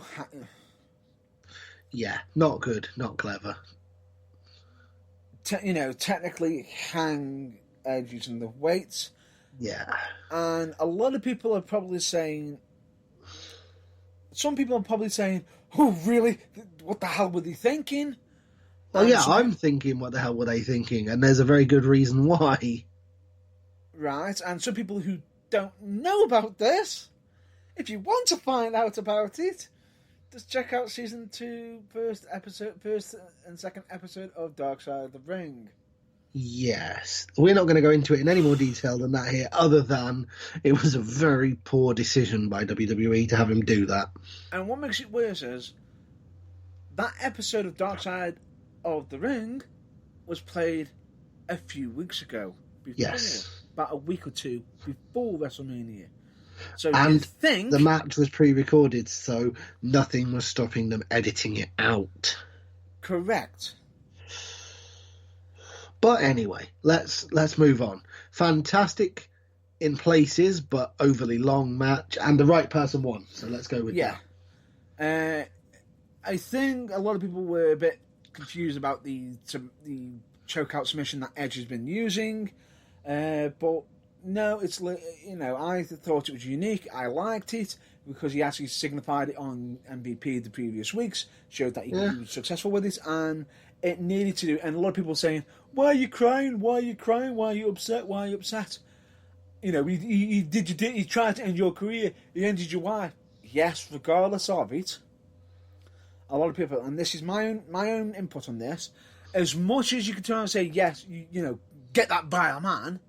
At the same time, does that necessarily mean that Edge needs to be vile because that guy's vile? Not everyone. No. Not everyone sinks to the level of the lowest common denominator. And at the same time, if he's having to do this to bring an end to somebody, it also showcases that it looked like it took a small piece of Edge's humanity, which is some beautiful, Well, yeah. Beautiful work by Edge. Just in case you missed it, Edge was successful in defeating Randy Orton in the Last Man Standing match. And now we must move on, because we've still got 5 more matches to cover, and time is getting away from us, as it seems to always do.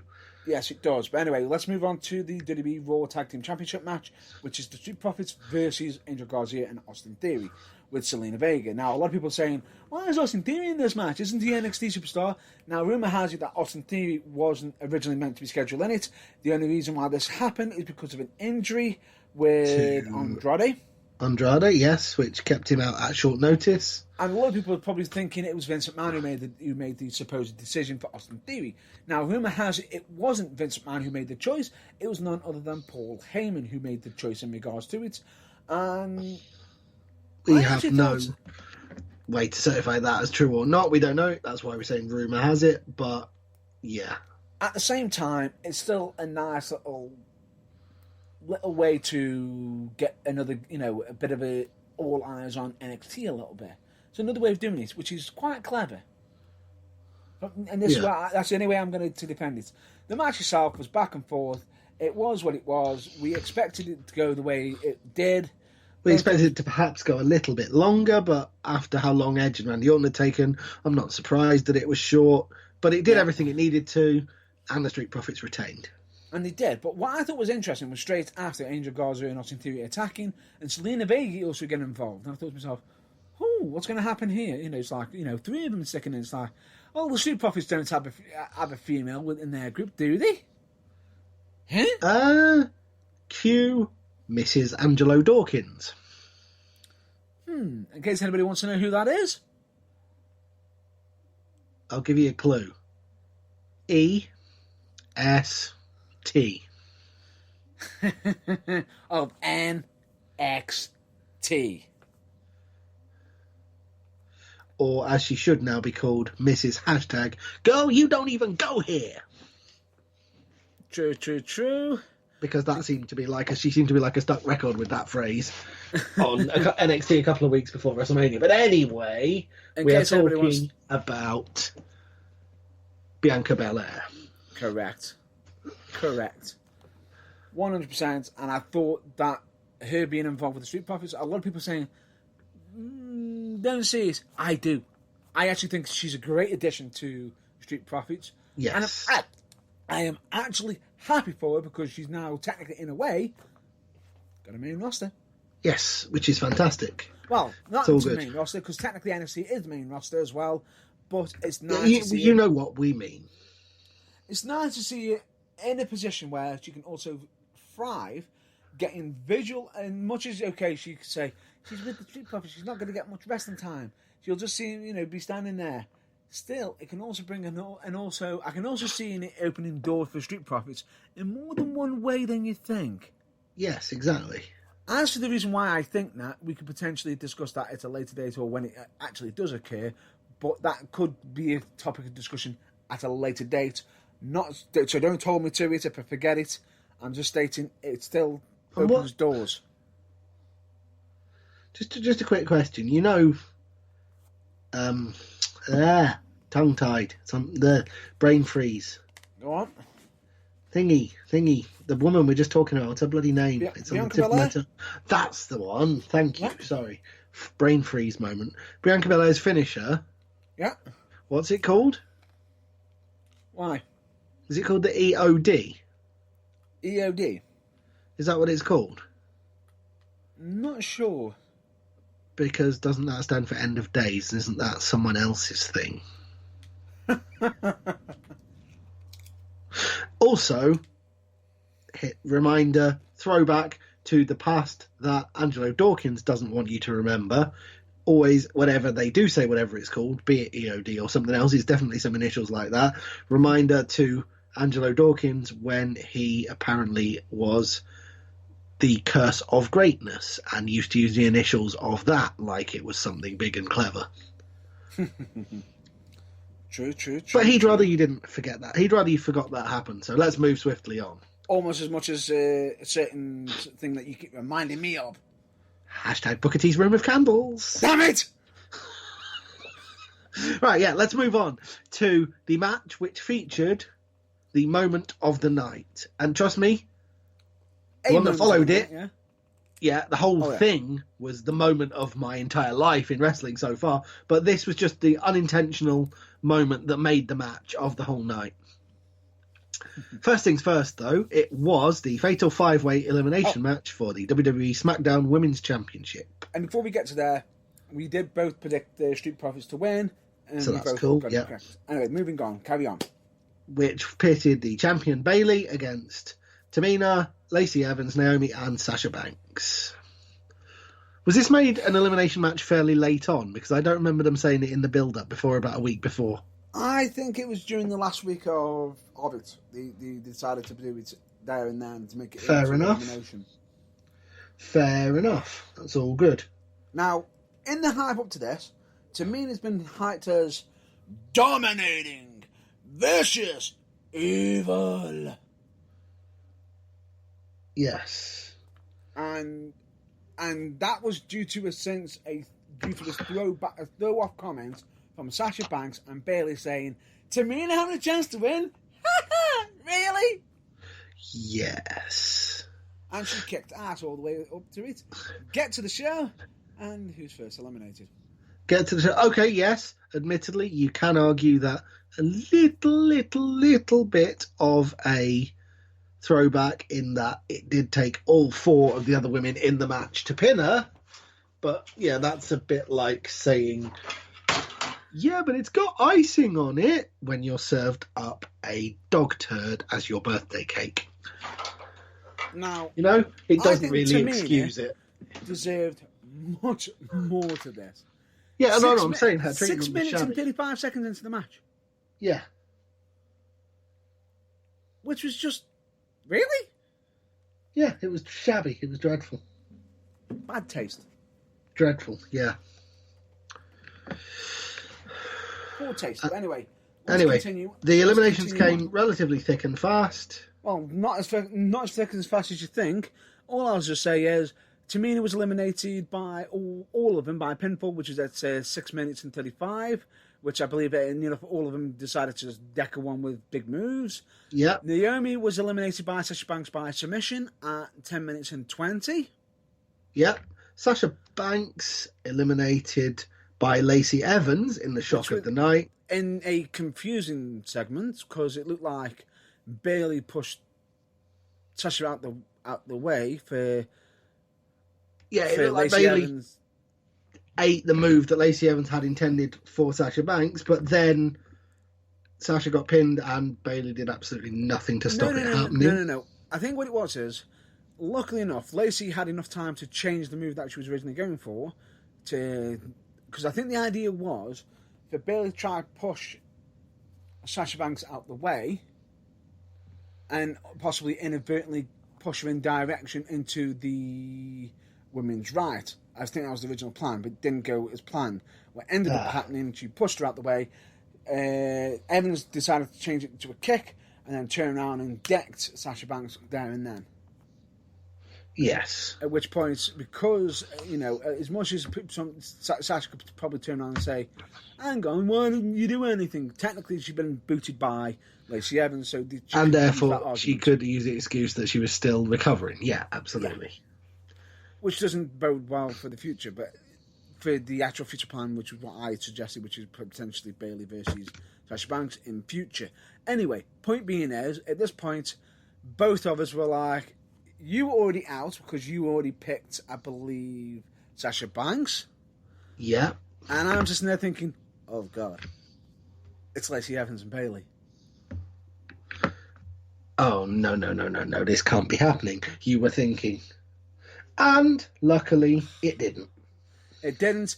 And, even though Sasha Banks was showing arguments with Bayley, saying, I've always been there to defend you, and Sasha Banks ended up getting involved. Yep.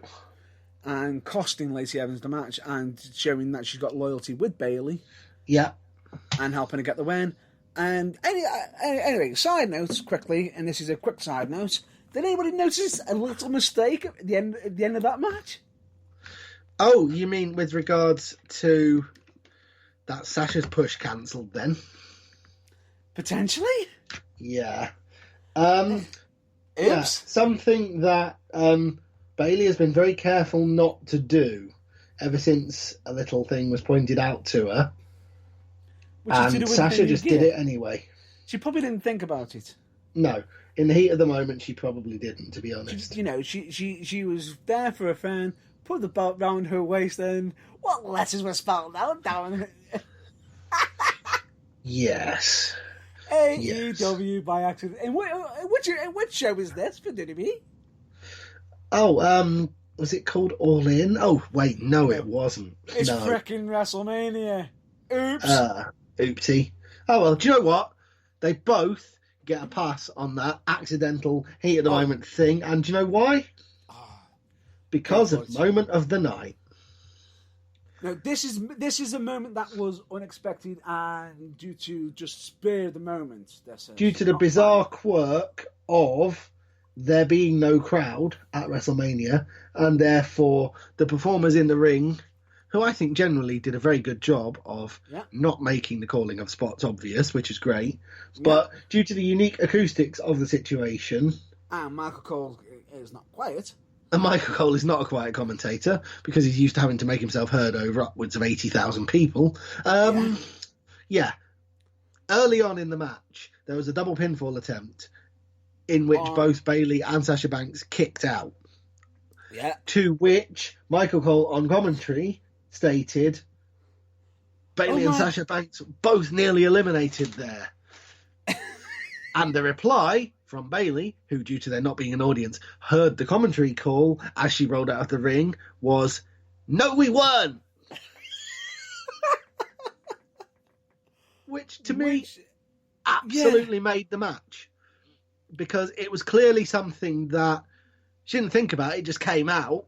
Yeah. And because of the lack of an audience, it was audible, whereas if there was 80,000 people there, it clearly wouldn't have been. But it just made the match because Without a shadow of a It doubt. shows, A, how much of a good heel Bayley actually is, contrary to what everyone who liked her as a face seems to be convinced to try and tell me, even though the evidence proves that they're wrong. And B, it shows how much she cares, even in front of no audience. No kidding, no kidding. And I thought it was absolutely genius. It was magical, it was amazing, and couldn't have been more happy in regards to her reacting to that. And I just thought to myself, amazing heel work. How it's done. That is fantastic. Anybody who wants to be a wrestler, take notice. Yes.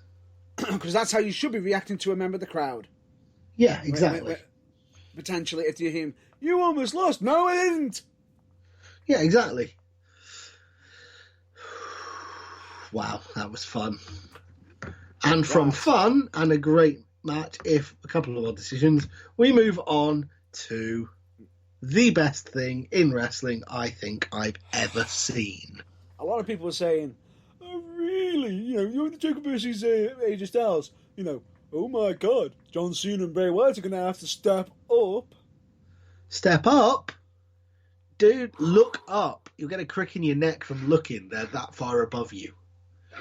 Oh my God, I absolutely... let's just get this out the way. Ruthless aggression. Sorry, what? This wasn't technically an actual match to a degree. Ruthless aggression. Sorry. What? Duck. Anyway. It was a bit in the match, did you not? No. Yeah, I got it. I'm just ducking it each time I'm doing it. As you're doing it.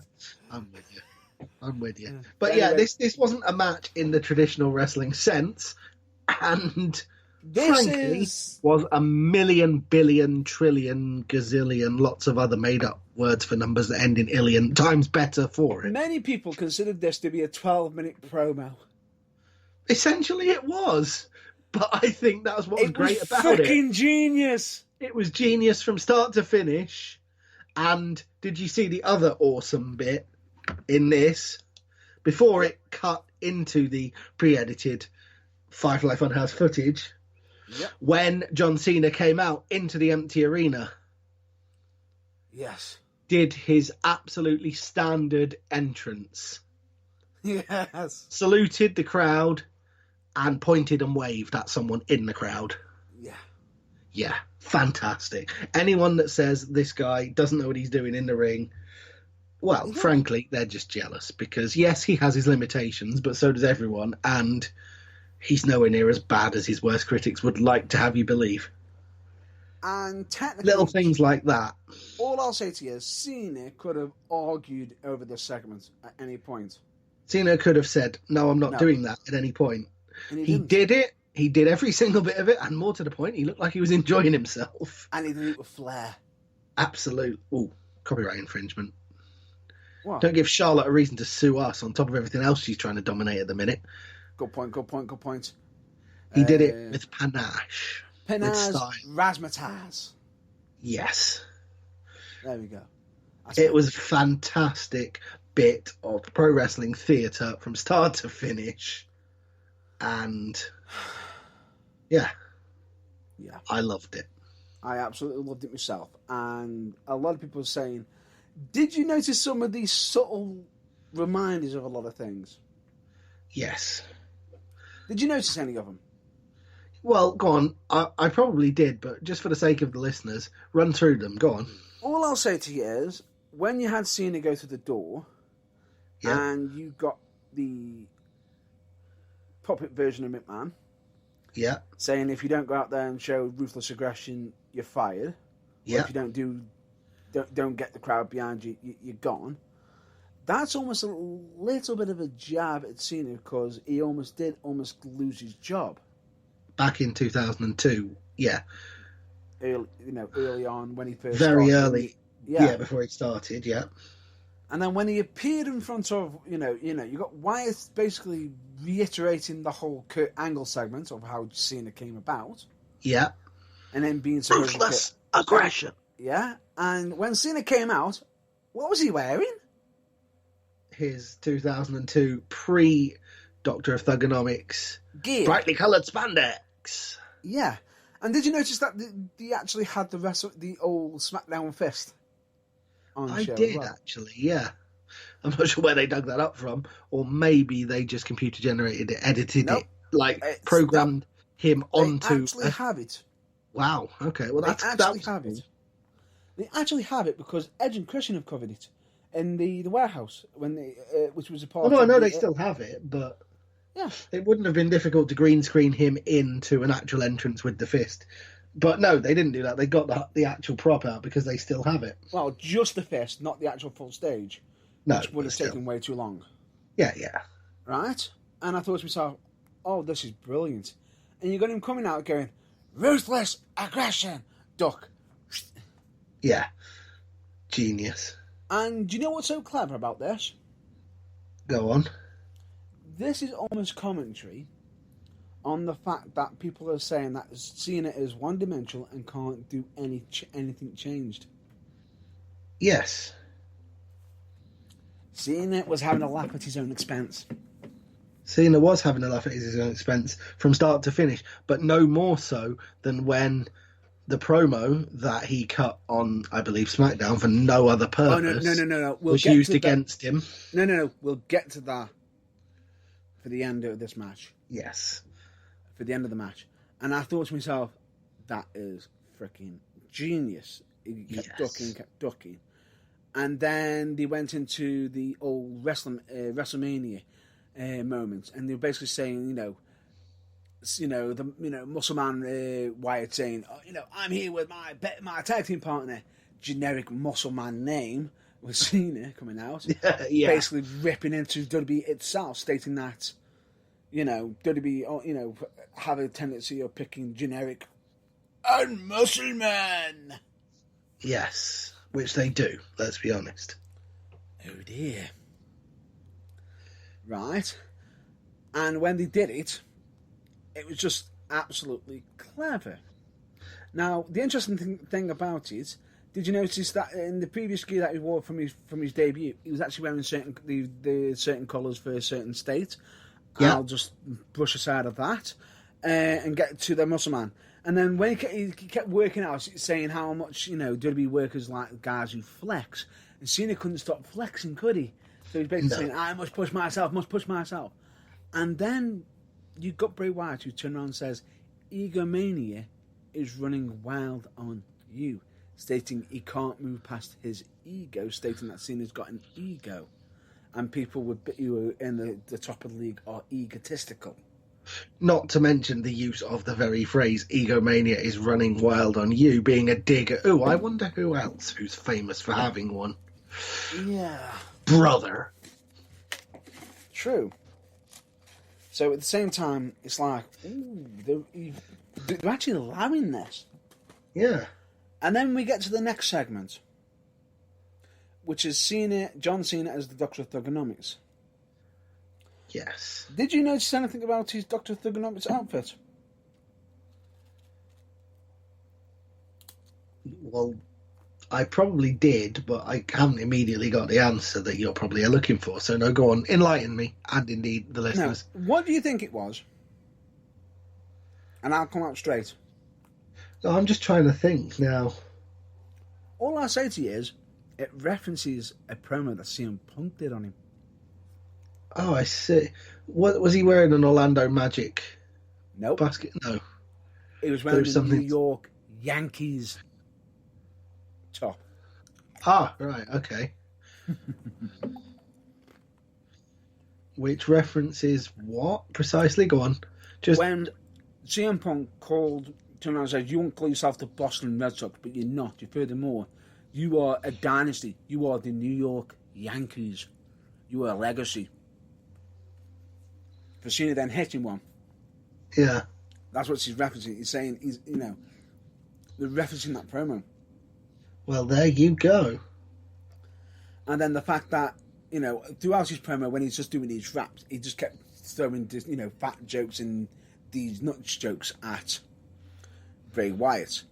Yeah, which was a self-depreciating reference to some of the awful material which he may have supplied himself or may not, that he had to deliver during that period of his career. It wasn't just that. It was also showing how one-dimensional that character could have been. Yes. And it was also a dig at Bray Wyatt, because when he was Husky Harris, a lot of people stated he needed to lose weight as well. Yeah, I'm surprised that this being WWE and their obsession with that sort of thing. No, Bray the reference wasn't made to the Big Show and John Cena's smuggling plums promo. But true. But let's just be grateful he didn't. Yeah. The idea being is they just wanted to just get it over and done with. But then they referenced WrestleMania. Yes. When Cena went over, and they actually bring up stuff. Did you sat there and you said you heard them? No, you didn't.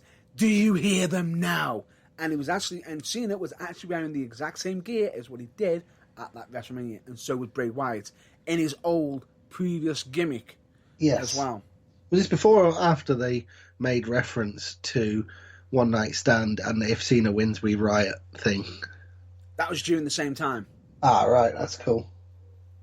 That was during the same time as well, which is basically showing Cena's all of his heavy losses, which he would have been better going down with the loss. He would have had more sympathy and probably got Bray Wyatt. Can't you hear the crowd saying he's got the whole world in his hand? And then it looked like he was about to beat him, but he didn't. He then goes, no, let's not go there. Let's go to the moment where you should have corrected. That needs to actually be corrected, which was he then gives Cena a chair and lays in his hands and say, take the shot. Now, at WrestleMania, Cena didn't take the shot. Because if he did, that would have marked a heel turn. Yes. This time, however, he went for the chair shot. This time he swung for the fences. Yeah. Okay, he missed, but then straight after, we then got him coming down as seeing a Hollywood Hogan version. Now, a lot of people are saying, what's that referencing? Me personally, I think that was referencing when Hogan turned in WCW from being the same babyface, almost down the same route that Cena has currently been in for a long time. Yes. And that the heel turn refreshened him. Yes, possibly. Although... Now, in this moment, they were hinting at the same time, it was just unique that he was doing the Bischoff angle, but then Cena broke out of the supposed magic of Bray Wyatt and started to lay into him. Yes. At which point it turned into the Husky puppet. The Husky puppet, which he was beaten down on, and then for him to stand up for then literally the Fiend be behind Cena, choke him out, and as he pins him down, the referee is Bray Wyatt. Yes. He makes the count, and then 1, 2, 3, and good night. And then as that finishes, we then get Cena's promo stating what is going to happen at WrestleMania.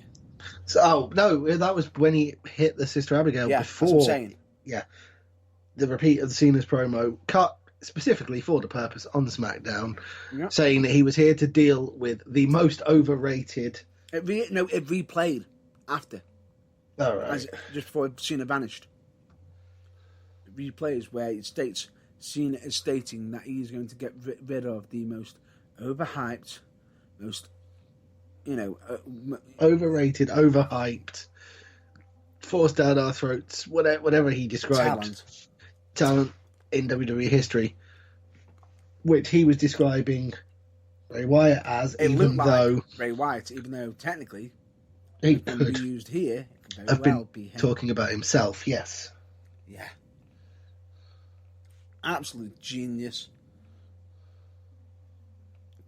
The result that we wanted. All I'll say to you is, and then straight after, we actually missed an extra match off, actually, I just realised. We did? Yeah. I'll glance over it quickly straight after, because if you noticed, the host of WrestleMania changed, didn't it? Yes. Oh, yes, we did, absolutely, yeah. I know.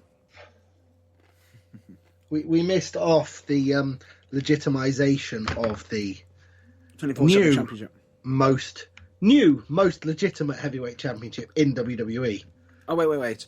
the 24/7 champion, R-Truth, getting pinned by Mojo Rawley on night 1. Yep. And then on night 2, the Gronk decided to jump off the stage onto everybody and pin he's Mojo Rawley and Nick, the 24/7 champion, and went out the night. And because he was meant to be the host, they ended up switching the host over to Titus Worldwide, Titus O'Neil, which I was actually happy for.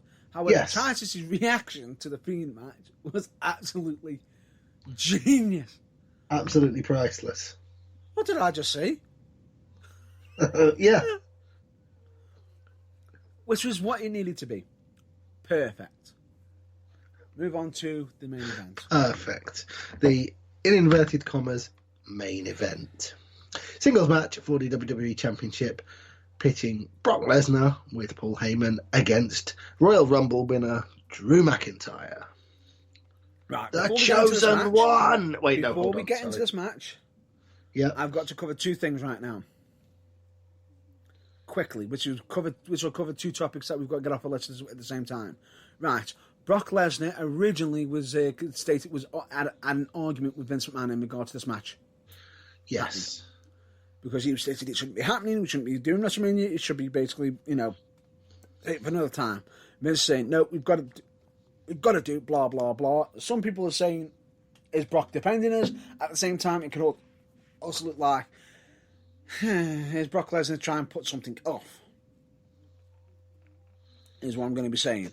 The answer was no, because he did exactly what he was asked without complaint, and Correct. Nothing happened. Correct. Anyway, the match went 10, and we were thinking, oh, this is going to be an absolute classic match. Straight away, ding, ding, ding! Claymore? Wow. Okay. Didn't see that coming. 1, 2, kick out. F5! Huh? 1, kick out. What the? Kick. Hang on. The most protected move in WWE that nobody has been allowed to even move until after 2 minutes after they've been hit by for over 5 years. Yeah. And he kicked out at 1? Something big's happening here. Right. Lesnar picks him up again. F5! For the second time. Boom. Goes to the pin. 1, 2, kick out. No, I believe he kicked out at 1 twice. No, he didn't. I believe he did. I thought it was... It was 1 twice and then 2.5 the third time, if I recall correctly. And I'm thinking, no, it was twice because it was close. Because I'm thinking that, because I was there thinking to myself, it's twice. If he goes for it again, that's going to be signifying 3. He's going to up for it, and he's hit it for the 3rd time. Oh my good lord! And here we go. Drew McIntyre is going to be losing. 1, 2, 3. No! Kick out. And then you hear Paul Heyman state from ringside, loud enough to everyone to hear it, keep F5ing him. He ain't going to keep kicking out forever. At which point, as he goes for that 4th one, and I'm thinking to myself, he's going to hit it, isn't he? It's going to be over. No. Yeah. Push off. Push. Boof. Claymore! He's down. Oh my God, he's down. He's down. Pin him. No. He's going to pin him. He's going for another one. Claymore! Oh my God, pin him. No, why aren't you pinning him? Please don't let him pick. Don't go for that 3rd one. He'll stop you. He'll F5 you. And he hits the 3rd Claymore. And I'm like, Jesus Christ. Right? He then goes to the pin. 1, 2, 3. Yes! The metaphorical, because there's no actual crowd to do it, roof comes off the place. Now, hang on. That formula sounds familiar. Yes.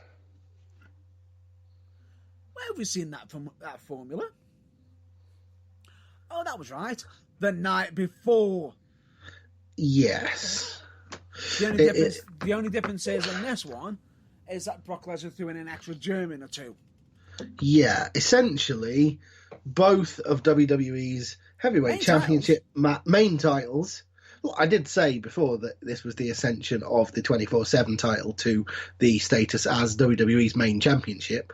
Yep. Because both those matches, oh my dear lord, I appreciate they were done for a reason and they served a purpose, but click, copy, paste, hashtag bullshit.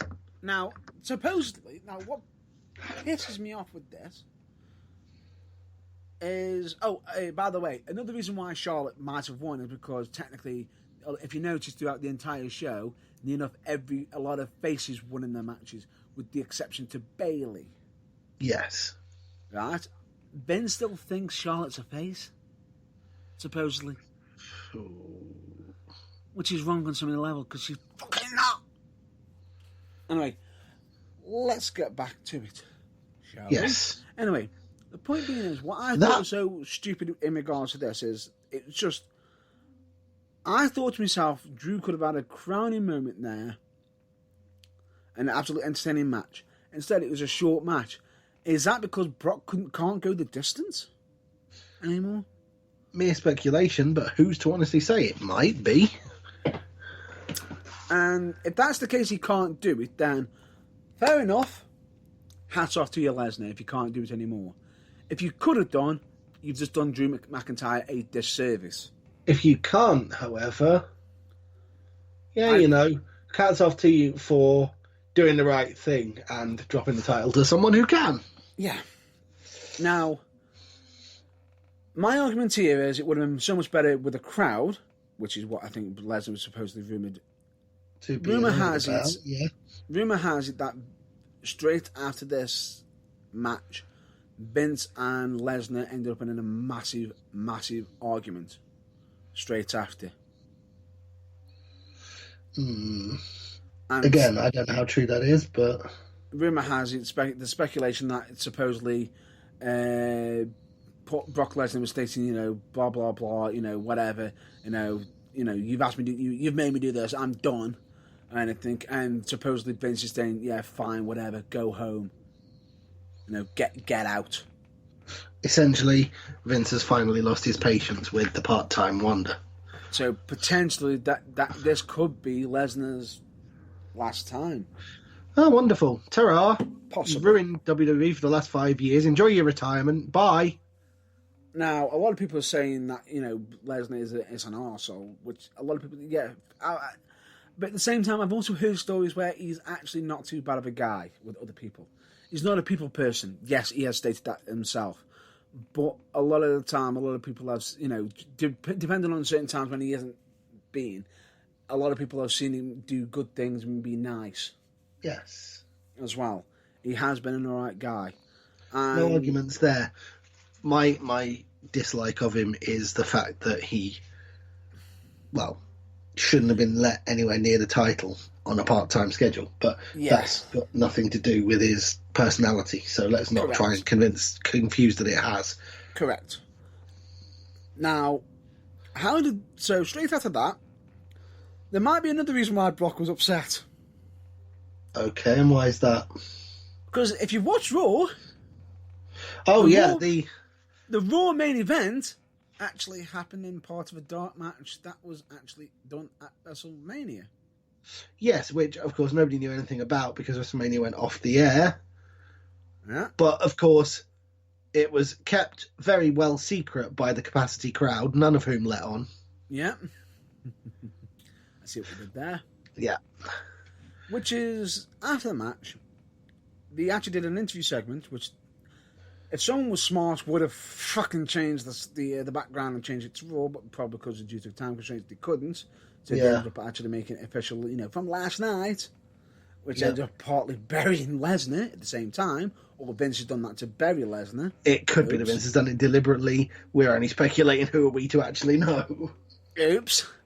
Yeah. And then straight after, as he's doing an interview saying, I've reached the top of the mountain, I've just beat Lesnar, I can't believe it, I'm so happy. The Big Show come walking down. Yes. Oh, by the way, for those of you that are in this country and that are interested and saw the advert after WrestleMania, the Big Show, Netflix, just watch it. You'll thank me. I've heard mixed things about it. It is something I am interested in watching myself. I will be giving it a check out and most likely will probably cover it. Well, I was like 5 minutes into episode 1 when you rang and we started doing this, but I can't find a reason to hate it so far. Right. Anyway, yes, the Big Show comes down. Big Show comes down, states and blah, blah, blah. He wants a match with Drew, and Drew said, have you not seen I just had a match with the Beast incarnate? Brock Lesnar. You idiot. Yes. And Show's like, come on, give me a match. Like, no. And, it's like, no matter what you say will not make me be put in a match. And Big Show slaps Drew. Of course, because nothing he says can change his mind, but a slap in the face. Yeah. I think that might have done it. And this match lasted longer than Lesnar versus McIntyre. Yes. 4 minutes 35, and in this case, 6 minutes 55. And was the main event a Raw? Yes. Where it was back and forth? Yes.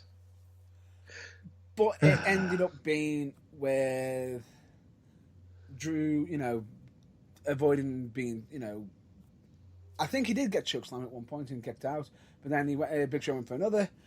Drew avoided it, ducked. Claymore hits kick, the Claymore and kick, good night. Good night, 1, 2, 3, gets the win. One thing I will say is, Jesus Christ, Drew, you can hit that Claymore kick on any fucker from any height. Yes. And I love it.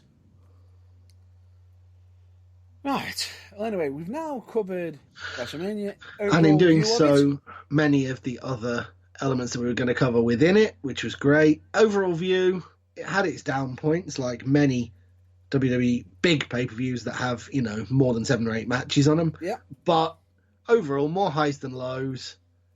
And the Firefly Funhouse match might have been the best thing I've ever seen in my 30 years watching wrestling. So, yeah, overall, thumbs up from me.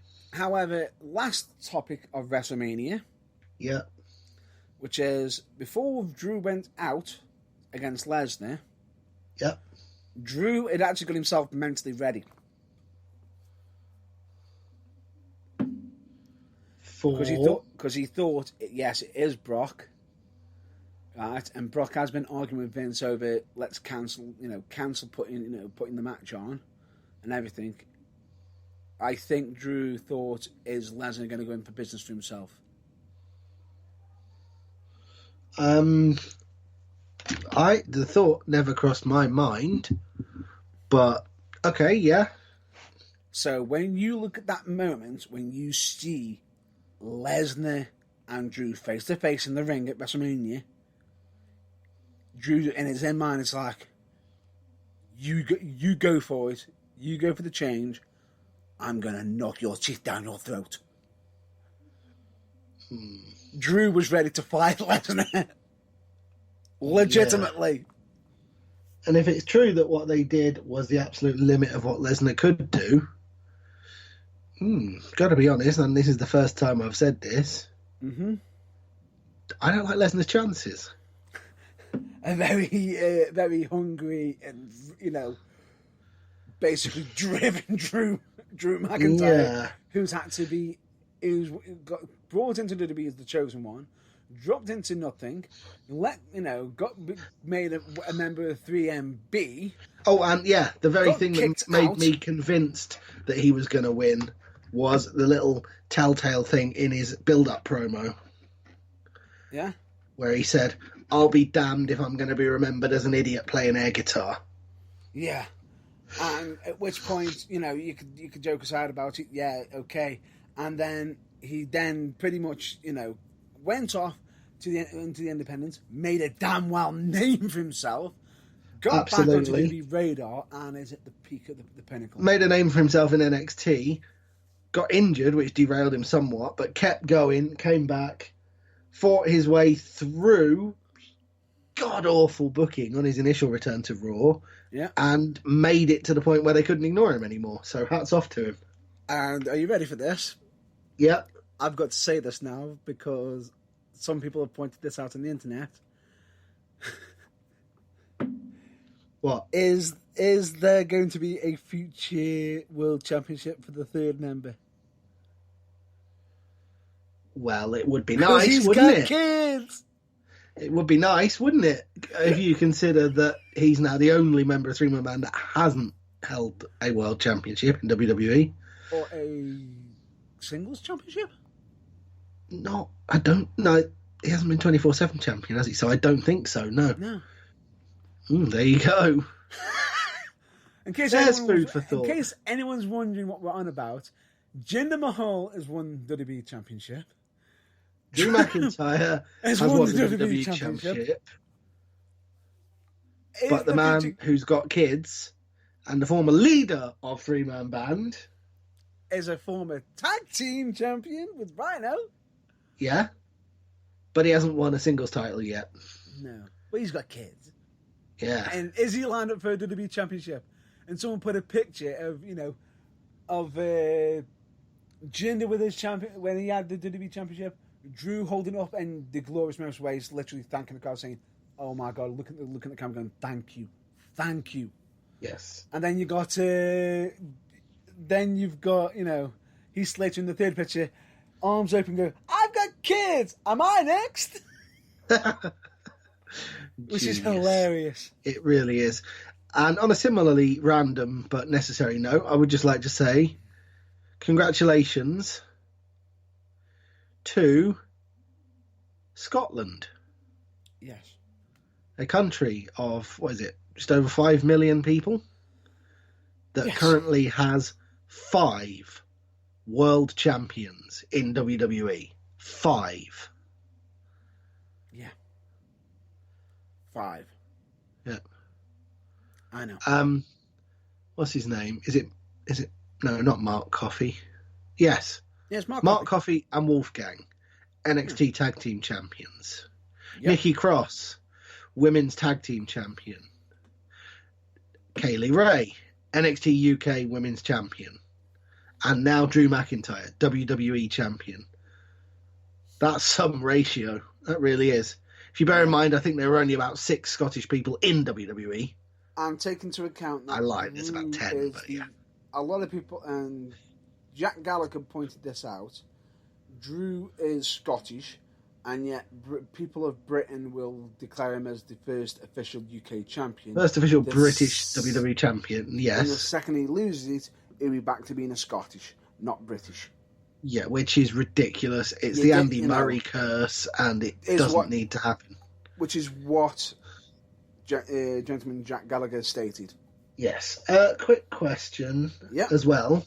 How is it with the huge history of awesome people from England who have been wrestlers, who have been champions all over the world, that the list of countries that have had WWE World Champions before England includes India, Ireland, Scotland, and Ghana? And? You know what I mean? It's like none of them are particularly renowned for being absolute world hotspots of wrestling like the UK is, or like England is. And yet, nobody has ever, from England, managed to, put all the elements together at the right time and rise to the top. And the point I'm trying to make here is I think that's massively disappointing and it needs to be fixed. It has been fixed. Are you listening, Nick Aldis? Come in, we need you. He technically is considered a world champion. Yeah, I meant a WWE world champion, okay? Yeah, I know what you mean. But anyway, that's the basically review of WrestleMania and a little bit of Raw. Let's get on to our two final topics. Yeah, we really should, because we need to wrap this up. So, technically non-WrestleMania, which is top guys have been released from WWE. Top guys out of the door. Yeah. Which is, frankly, terrifying. And I actually did not expect this to happen. No. Anytime soon. Especially seeing as one of them was linked with helping Edge return to the wrestling ring. Yes. And it was even presented on the interview, on the 24/7 documentary, that was, I believe, played before WrestleMania. Yes. So, okay, what happened there? What's changed? In case anybody wants to know who we're referring to, just fist, no flips. Yep. Or no flips, just fists. AKA hashtag top guys out. Hashtag FTR. FTR. Yeah. The Revival. The Revival have asked for their release, and it has been granted. It has been granted. Ooh, that's interesting. Yeah. Which, they're called the Revival. Therefore, give it 90 days. I think that's the no-compete clause, isn't it? 30. Oh, okay. Give it 30 days, and then... Oh, no, it might be 90. For direct competition, I think it's 90 days. 90 days. Yeah. In now 89 days' time, expect, I don't know, the Awakening, the Resurgence, any other thesaurus synonym for Revival, the Resurrection, to appear on AEW television. Saying, FTR, boys, FTR. Yep. And in doing so, I think we had different opinions on how they would do it. I think they're going to outright attack the Young Bucks. Yeah, whereas I think that might come, but initially they're going to come out as defenders of and working with Brody Lee. Possible, but... Because that would also work. It might do, but personally I think they'll just come out outright attacking the Young Bucks, especially, or possibly Cody as well, or possibly linked with Jake the Snakes potentially, because it wasn't just the Young Bucks, it was also Cody. All, the Elite were basically stating, what was it? Fuck the Revival? Yes. So, yeah, but they've got plenty to sink their teeth into. Damn right.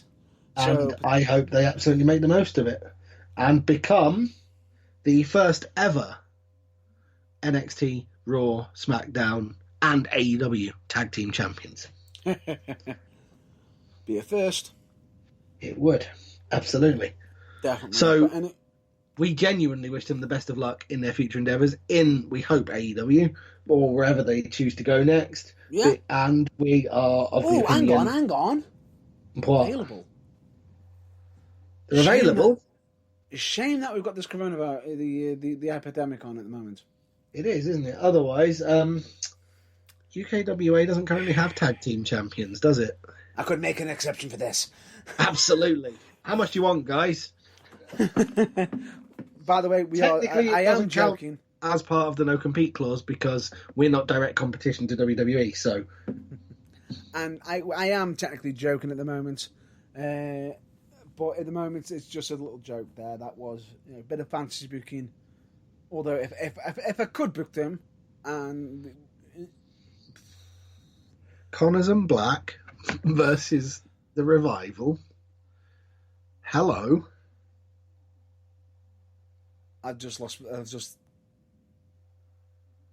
Good Lord.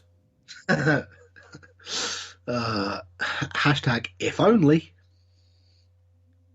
I'm dreaming. That's all right. Anyway, good Lord, that'd be entertaining as hell. But anyway, that aside, we're going to have to move on to the next topic, which is to do with WWE. Now, yes. Originally, we stated that we were going to be possibly stopping talking about wrestling because there's going to be no more Wrestle Talks or much to talk about wrestling, because a lot of the people have probably pre-recorded a lot of stuff. We may have to talk a little bit of wrestling followed by some non-wrestling topics, because a lot of the wrestling is going to eventually stop, because I think AEW's got recordings till May, Originally, WWE were originally considering doing the same thing, even though they were going to be doing some, supposedly secret recording. However, WWE found a potential loophole to keep them to allow them to keep going, which is, I know what you're thinking. What the hell? Yes. The loophole being that they are considering themselves a media, which is actually a key development section of the business, which technically in a way says they're a key worker, they're an essential part of the entertainment business, but under media, yeah. And WWE have stopped the idea of doing pre-recorded episodes. Yes, they are, and they're going to be at live as much as possible. As live as possible, yeah. Do you know why? No, I don't, but I've got a feeling you're going to tell me. Speculation is, and rumour has it, that WWE have got it under contract with networks that they can only do pre-recorded episodes up to 3 times a year. Yes. You would think, wouldn't you, that maybe, just maybe, a global pandemic and the risk of mass death might be enough to make the networks waive that on this one-off special occasion. But supposedly there is speculation that the networks aren't budging, and Vince McMahon is terrified of them not budging and possibly going to try to, as soon as if they went over an additional pre-recorded episode for the year, that they might try to renegotiate and possibly try to avoid payment for WWE or make it even less because it's being pre-recorded and it's not live. Yes. All of which is something that WWE and the TV network actually need to thrash out and make, get sorted quickly, because any, unnecessary putting of wrestlers' lives in danger by continuing to run live shows. Not good. Not good at all. And on top of that, what makes it even worse with this decision is the fact that technically, in this long-term run of it, do you know who would end up getting punished if they got caught and decided that that they're not media, and their business could end up getting closed? WWE could end up getting punished, which could end up meaning all them wrestlers and all them people could end up losing their jobs. Yes, which is frankly fundamental rules. Which makes you think that the network needs to get a grip on itself and just realise that this is a fundamentally unique circumstance, and that they should waive the contract rules for now. Agreed. A lot of people can say it's the blame is on the network, but at the same time, there hasn't been a statement stating that they are changing it anytime soon. At the same time, Vince is still going with it, and might not have even approached the network to even consider or make any changes. He's just doing it because he just doesn't want to bother even risking it. Who rightfully knows? This is mere speculation. We don't know what's actually going on or what may be going on behind closed doors. We can only give guesswork, but for the sake of the health of everyone involved, we can but hope that this is resolved both quickly and sensibly. Correct, but however, this has upset a lot of workers who have stated, hang on, we've ended up we're now losing even more time to our families. You still wanted to do pre-recorded episode, you still wanted to do it live every week by going to a hotel. So, okay, they're not doing house shows, but they've still got to weekly turn up to a hotel, still weekly up to record, all the way to, which is still putting them at risk because they're having not to to go mention out. The other thing that you mentioned to me, about Florida, which is where they would be filmed in the Performance Center. Yeah, which is Florida. At this moment in time, originally didn't have a stay-home policy. They do now. Because, name me another wrestling company that's in Florida. It's based in Florida. Another one. Might it be that one that Bailey doesn't like to advertise if she can possibly help it? AEW. And they got technically, they had certain people around, certain people coming round to them, stating to them, you blah, blah, blah. You need to close up, blah, blah, blah. You have the right paperwork, which they did. And you don't, yeah, and that's why AEW stopped filming. They stopped filming, and they've got content up to May. WWE doesn't have it up till May. Because WWE does its shows live every week. It doesn't Mostly, do pre-recordings. or as close to live. But at the moment in time, they are having to get it as close to live as possible, possibly to either keep the agreement going, but at the same time, a lot of people are probably arguing, why doesn't Vince just argue with them and just state to them, it needs to be pre-recorded, get as much content, and then just send them home. Which would be even better. Okay, it'll take a toll on their bodies because they'll have to do large amounts of pre-recorded episodes in one hit, which could end up causing other stuff. But the problem is, in regards to them doing this, it causes issues in the sense of, because they are having to be away from their families, it's raising more risk with them catching it. And the scary thing about it is, the biggest fear in regards to this current ongoing situation is, you don't have to have symptoms to be passing on the damn thing. No, you can pass it on for up to a week, or is it up to 2 weeks before symptoms show? 2 weeks before symptoms show. Yeah, which is the scariest thing of all. And the WWE and the TV executives need to bang their heads together and come up with something sensible, quick. You need to get this investigated, and this is my own personal thing, and you've got to put health and safety first. As much as, what makes it even worse is the fact that Vince McMahon tried to keep the XFL open as much as possible, but even considering paying wages. However, rumour has it they've already made an announcement that all workers and all players have been laid off. So essentially, Vince is still trying to possibly find ways to get it back up once everything's back up. Back running for the time being, to salvage something so that when this is all over, it can be reborn. However, with a statement stating that all workers and players are laid off, meaning they're fired. Yeah, that's not looking likely all of a sudden, and that's worrying. How bad is that going to look when, if he comes back into his, remember when we fired you, we won't bring you back. I don't think they're going to be jumping at the seats saying, yeah, we'll come back so you can fire us again. Yeah, because I take it from the wording that it was basically like, you've been released, rather than you've been put on, what do you call it? I believe the statements, what was it I stated just? They have been let go. Yeah, so they've not been kept on retainer or whatever it is they can do with the government if...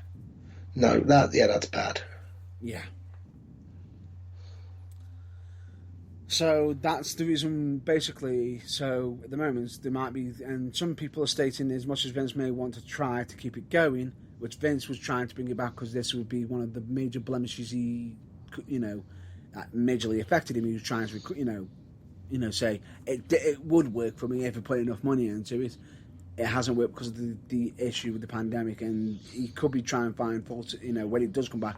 It was because of the pandemic, it was because of this. It's not worked, Vince, twice. Yeah. It's just an idea that's just determined Stop costing you money. Stop throwing money at something that's not working. As much as you could turn around and say the second time the pandemic, it did, because of the pandemic. Okay, then the pandemic wasn't there on the first time. That was just bad, bad telemarketing, bad advertisements and everything. To make him film it once, film it twice. Yeah. Right. We need to. That is I'm going to stage right now a wrap up for all the major topics that we've got to cover. I believe off the top of my head at this moment in time, as much as I could probably try to find some topics. No. I think we need to wrap this up. We've been going long enough. We have been going clearly long enough. So with that, that's going to be a wrap up for this week's episode. I'm just going to, and as we stated, I know we didn't state it at the start of the episode that we are actually pre-recorded, because this has been officially recorded on the 11th of the 4th, 2020, so the day before we normally go live. Yep. Yes, this is a pre-recorded episode. This is due to time constraints. We do apologise for it, but it does mean it'll be guaranteed to be out on time. Yes, it means it's out on time. It means we've got it done, and it means that you are guaranteed something to listen to. Yeah, so you're probably listening to this on time and probably just wondering how come, in regards to, but let's just state this anyway. I'm just going to move on now onto the plugs, which is straight away we recommend you check out UKWA, also known as UK Wrestling Alliance. We also recommend you check out photographers Tony Knox, Jessica Servo Photography, Kerry Swift Photography. They do amazing work. For all videography needs, please check out BA Productions and SW Video. For charities, we recommend you check out charities like Changes for Health and Wellbeing, Changes Recovery Radio, Mind, Messy for Mind, Donald Wees, Hospice for Care for Children and Young People, Cancer Research UK, because the information that they have on there could prove vital and massively could end up helping you save yourself or somebody else. The information could prove massively useful, you never know. We of course also recommend you check out the light side of wrestling by checking out Botchamania. You're welcome, Matthew, and of course WrestleCrap. You're welcome, RD Reynolds, and of course OSW Review. You're welcome, OSW Review lads, and of course with a side order Matthew as well, because he sometimes makes pop-ups on there. We of course also recommend you check out Paul All Pass Radio Show, which is hosted by none other than Magic Mark Adams, where you can talk all things nerdy and geeky. I also recommend to check out Mark Adams' temporary podcast as well, which is called Don't Say the C Word, and in case, just so you know, it's not a swear, the C word isn't the swear word. Yes, he isn't referring to the rudest word in the English language, Chelsea Football Club. No, he's not. He is, in fact, referring to the current ongoing situation, as in the pandemic, both names of it, which I believe I might be a guest on a future episode, potentially. So if I am, please do check that out. Yeah. And we do recommend it, because I believe Phil Woodbine's been on there, where he was talking things all improv. As for what I'm going to be possibly discussing, you'll have to just check it out. If it happens, just wait and see.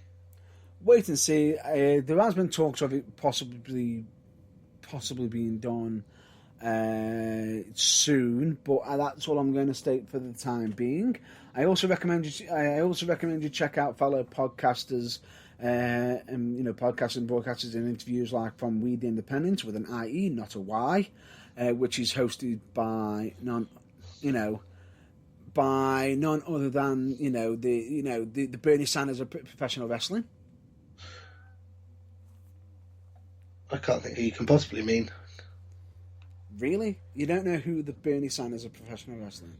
No, I'm doing it for comedic effect, as though I didn't know that intro was like the most known thing in the world. Carry on. Do you want me to do the full introduction, or do you want to say his name? Just say his name. We've been going for over 2.5 hours already. Starr. Just say his name. David Starr, and of course Sugar Dunkerton with us in the Till Infinity. And I've also got to give props to Sugar Dunkerton, who's also been wrestling on AEW. Has in the past, may again in the future. No. Correction. Has been wrestling on AEW Dark and is making his AEW Dynamite debut against Sammy Guevara. Guevara, I think. Yeah, possibly, yeah. That should be next. I think that's the next. It's either this week's or next week's episode. So, congratulations, Sugar. Epic, well done. And I also recommend you check out Train Pop Culture, of course, as well. As they talk all things different, movies to beers to even wrestling, bits of wrestling, which is on Podbean. But, I know I keep stating that they might be changing over to additional formats. They could very well be. I, of course, also recommend you check out Hatred Theory. Oh, my God. Which is on Spotify. I highly recommend it. If you've got some hatred that you want to get off your chest, check it out, because that is a good outlet. Highly recommend it, but just don't have drinks in your mouth when you're listening to it at any point throughout the entire listening process, Otherwise, you are going to be spurting it out. Yeah, and don't listen. Yeah, don't have drinks anywhere near yourself. And if you must insist on drinking while you're listening, don't sit anywhere near any electrical equipment. Correct. However, I will state, please let me just state this: it does have more of an adult language on there as well. Just to point that out. Of course, I would recommend you check out Fabulini, where it's party time all the time. I would list off the entire list of it in regards to what they do. Unfortunately, at the moment, they can't do anything at the moment due to the current situation. We, of course, recommend check out Kayfabe Music, where they do absolutely amazing entrance music for wrestlers, which I've got one for myself. And, of course, he also did the theme music for The Burning Truth. And I believe they've even got it's a discounted price at the moment while the current situation is ongoing at the moment. We, of course, also recommend you to check out Turnbuckle TV, the ultimate home for all your British wrestling needs in one simple place. I've also got additional news for it when I finished announcing how much for. 30 plus wrestling companies on there for just £3.99 a week, where you can basically get all things, UKWA and many other companies, but you can actually sign up through wrestling companies. But we won't get onto the link now because we've got more important news in regards to Turnbuckle TV, because guess what? What? They've linked up. Awesome. Who with? Wrestle Talk. Ooh. Wrestle Talk, where they talk a lot of things, or wrestling in regards, and they've even got a weekly show on there. Yes, if you're having, you may have to pay a little bit extra on top of the $3.99 potentially, but it does actually give a bit of a weekly schedule from them, where they're talking things British wrestling and trying to bring more notice to British wrestling and more towards Turnbuckle TV as well. So I've got to say a massive thank you to Wrestle Talk. Awesome. And of course, we also recommend you check out your local wrestling promotions. If you notice, I didn't say shows. Yeah, promotions, because when this is all over, they're going to need your support more than ever. They're going to need your support now more than ever by checking out, Future Championship Wrestling, United Wrestling, Pro Wrestling for You, Future Shock Wrestling, Academy Pro Wrestling, Falling Star Wrestling, Venom Wrestling Federation, Slam Wrestling, Wolf and Pro Wrestling, Falling Star Wrestling, and many more. And many more. And in case you haven't mentioned them on the list, check out Babyface Wrestling app, where they're all all your local professional wrestling, your local companies are listed and easy to find and follow. Definitely. And don't forget, that is free to use. Definitely. You can also find your favourite wrestlers on there, including one Mr. Matt Burns. Excellent. And of course, also wrestling company wise, you can also find UKWA, and I would massively appreciate if you ever liked to the wrestling company and also myself. Massively appreciate it if you did. If you don't, that's fine as well. And of course, we also recommend you check out the Burning Truth website, which is www.theburningtruthuk.com. All just to point out as well on the links page, all external links we cannot be held responsible for. Nope. And of course, we also recommend you check out our social media, which we have got Facebook, Twitter, YouTube, Instagram, and we do actually have past episodes on Spotify, but we are currently in the makings of getting that changed. But we haven't just got past episodes just on Spotify as well. Oh no, where else can you find them? You can also find past episodes, and I'm just literally having to load this up right now as part of it, just to get all the locations right now, which is quite interesting, which is only for the Burning Truth live shows. Right. Which, by the way, on this, do you know how many episodes we've got listenable on the Burning Truth? Quite a few. 210, including this one. Well, there you go. That's quite something. That is quite something. Some quite, interesting details. But anyway, we digress. We have got, as we stated, we have got past episodes on Spotify. We currently are getting them investigated to go on to Google Podcast and Castbox. I believe we've got past episodes on Deezer, Podcast Addicts, and also Podchaser, potentially. We might, There you go. but we might not have a full official episodes on there as of yet. It might just be a page, but we are trying to get that investigated at the moment in time. But as we stated, it is only the past stuff, I believe, early on episodes. But at the moment, we are currently investigating and getting it onto as many podcast sources as possible, so that and up to as date. many people as possible can not only listen in but check out what we've done in the past. Correct. Awesome. And with all of that being said, that's a wrap up for this week. So with that, I'm just going to do the usual mental health message right now and just state the following. If you are having trouble or having issues and you're not okay at this moment in time, do not worry. It is okay to be not okay, but do seek additional help wherever additional you can, help yeah. wherever you can. And just so you know, asking for help isn't a weakness, and you could very well find out that you've got more people caring for you, and you are more loved than you ever realise, because the ones that are close to you may already know that you are currently not in a good place, but are waiting for you to tell them. So, with all of that, mental health is just as important as physical. So please don't take it lightly. We mean it from the bottom of our hearts. We do recommend you all please stay well, stay safe, and hopefully we'll catch you in the next episode, which possibly most likely will be next week. But we'll let you know in plenty of time on social media if not. Correct. And until then, we of course also recommend you to check out local wrestling promotions, and of course also check up on your loved ones, your family and colleagues as well. Because but remember to do it from a safe distance. Yes, be it either a text message, a phone call, and everything, it never hurts. So until then, I can only say thank you for listening to this episode. We'll hopefully catch you soon.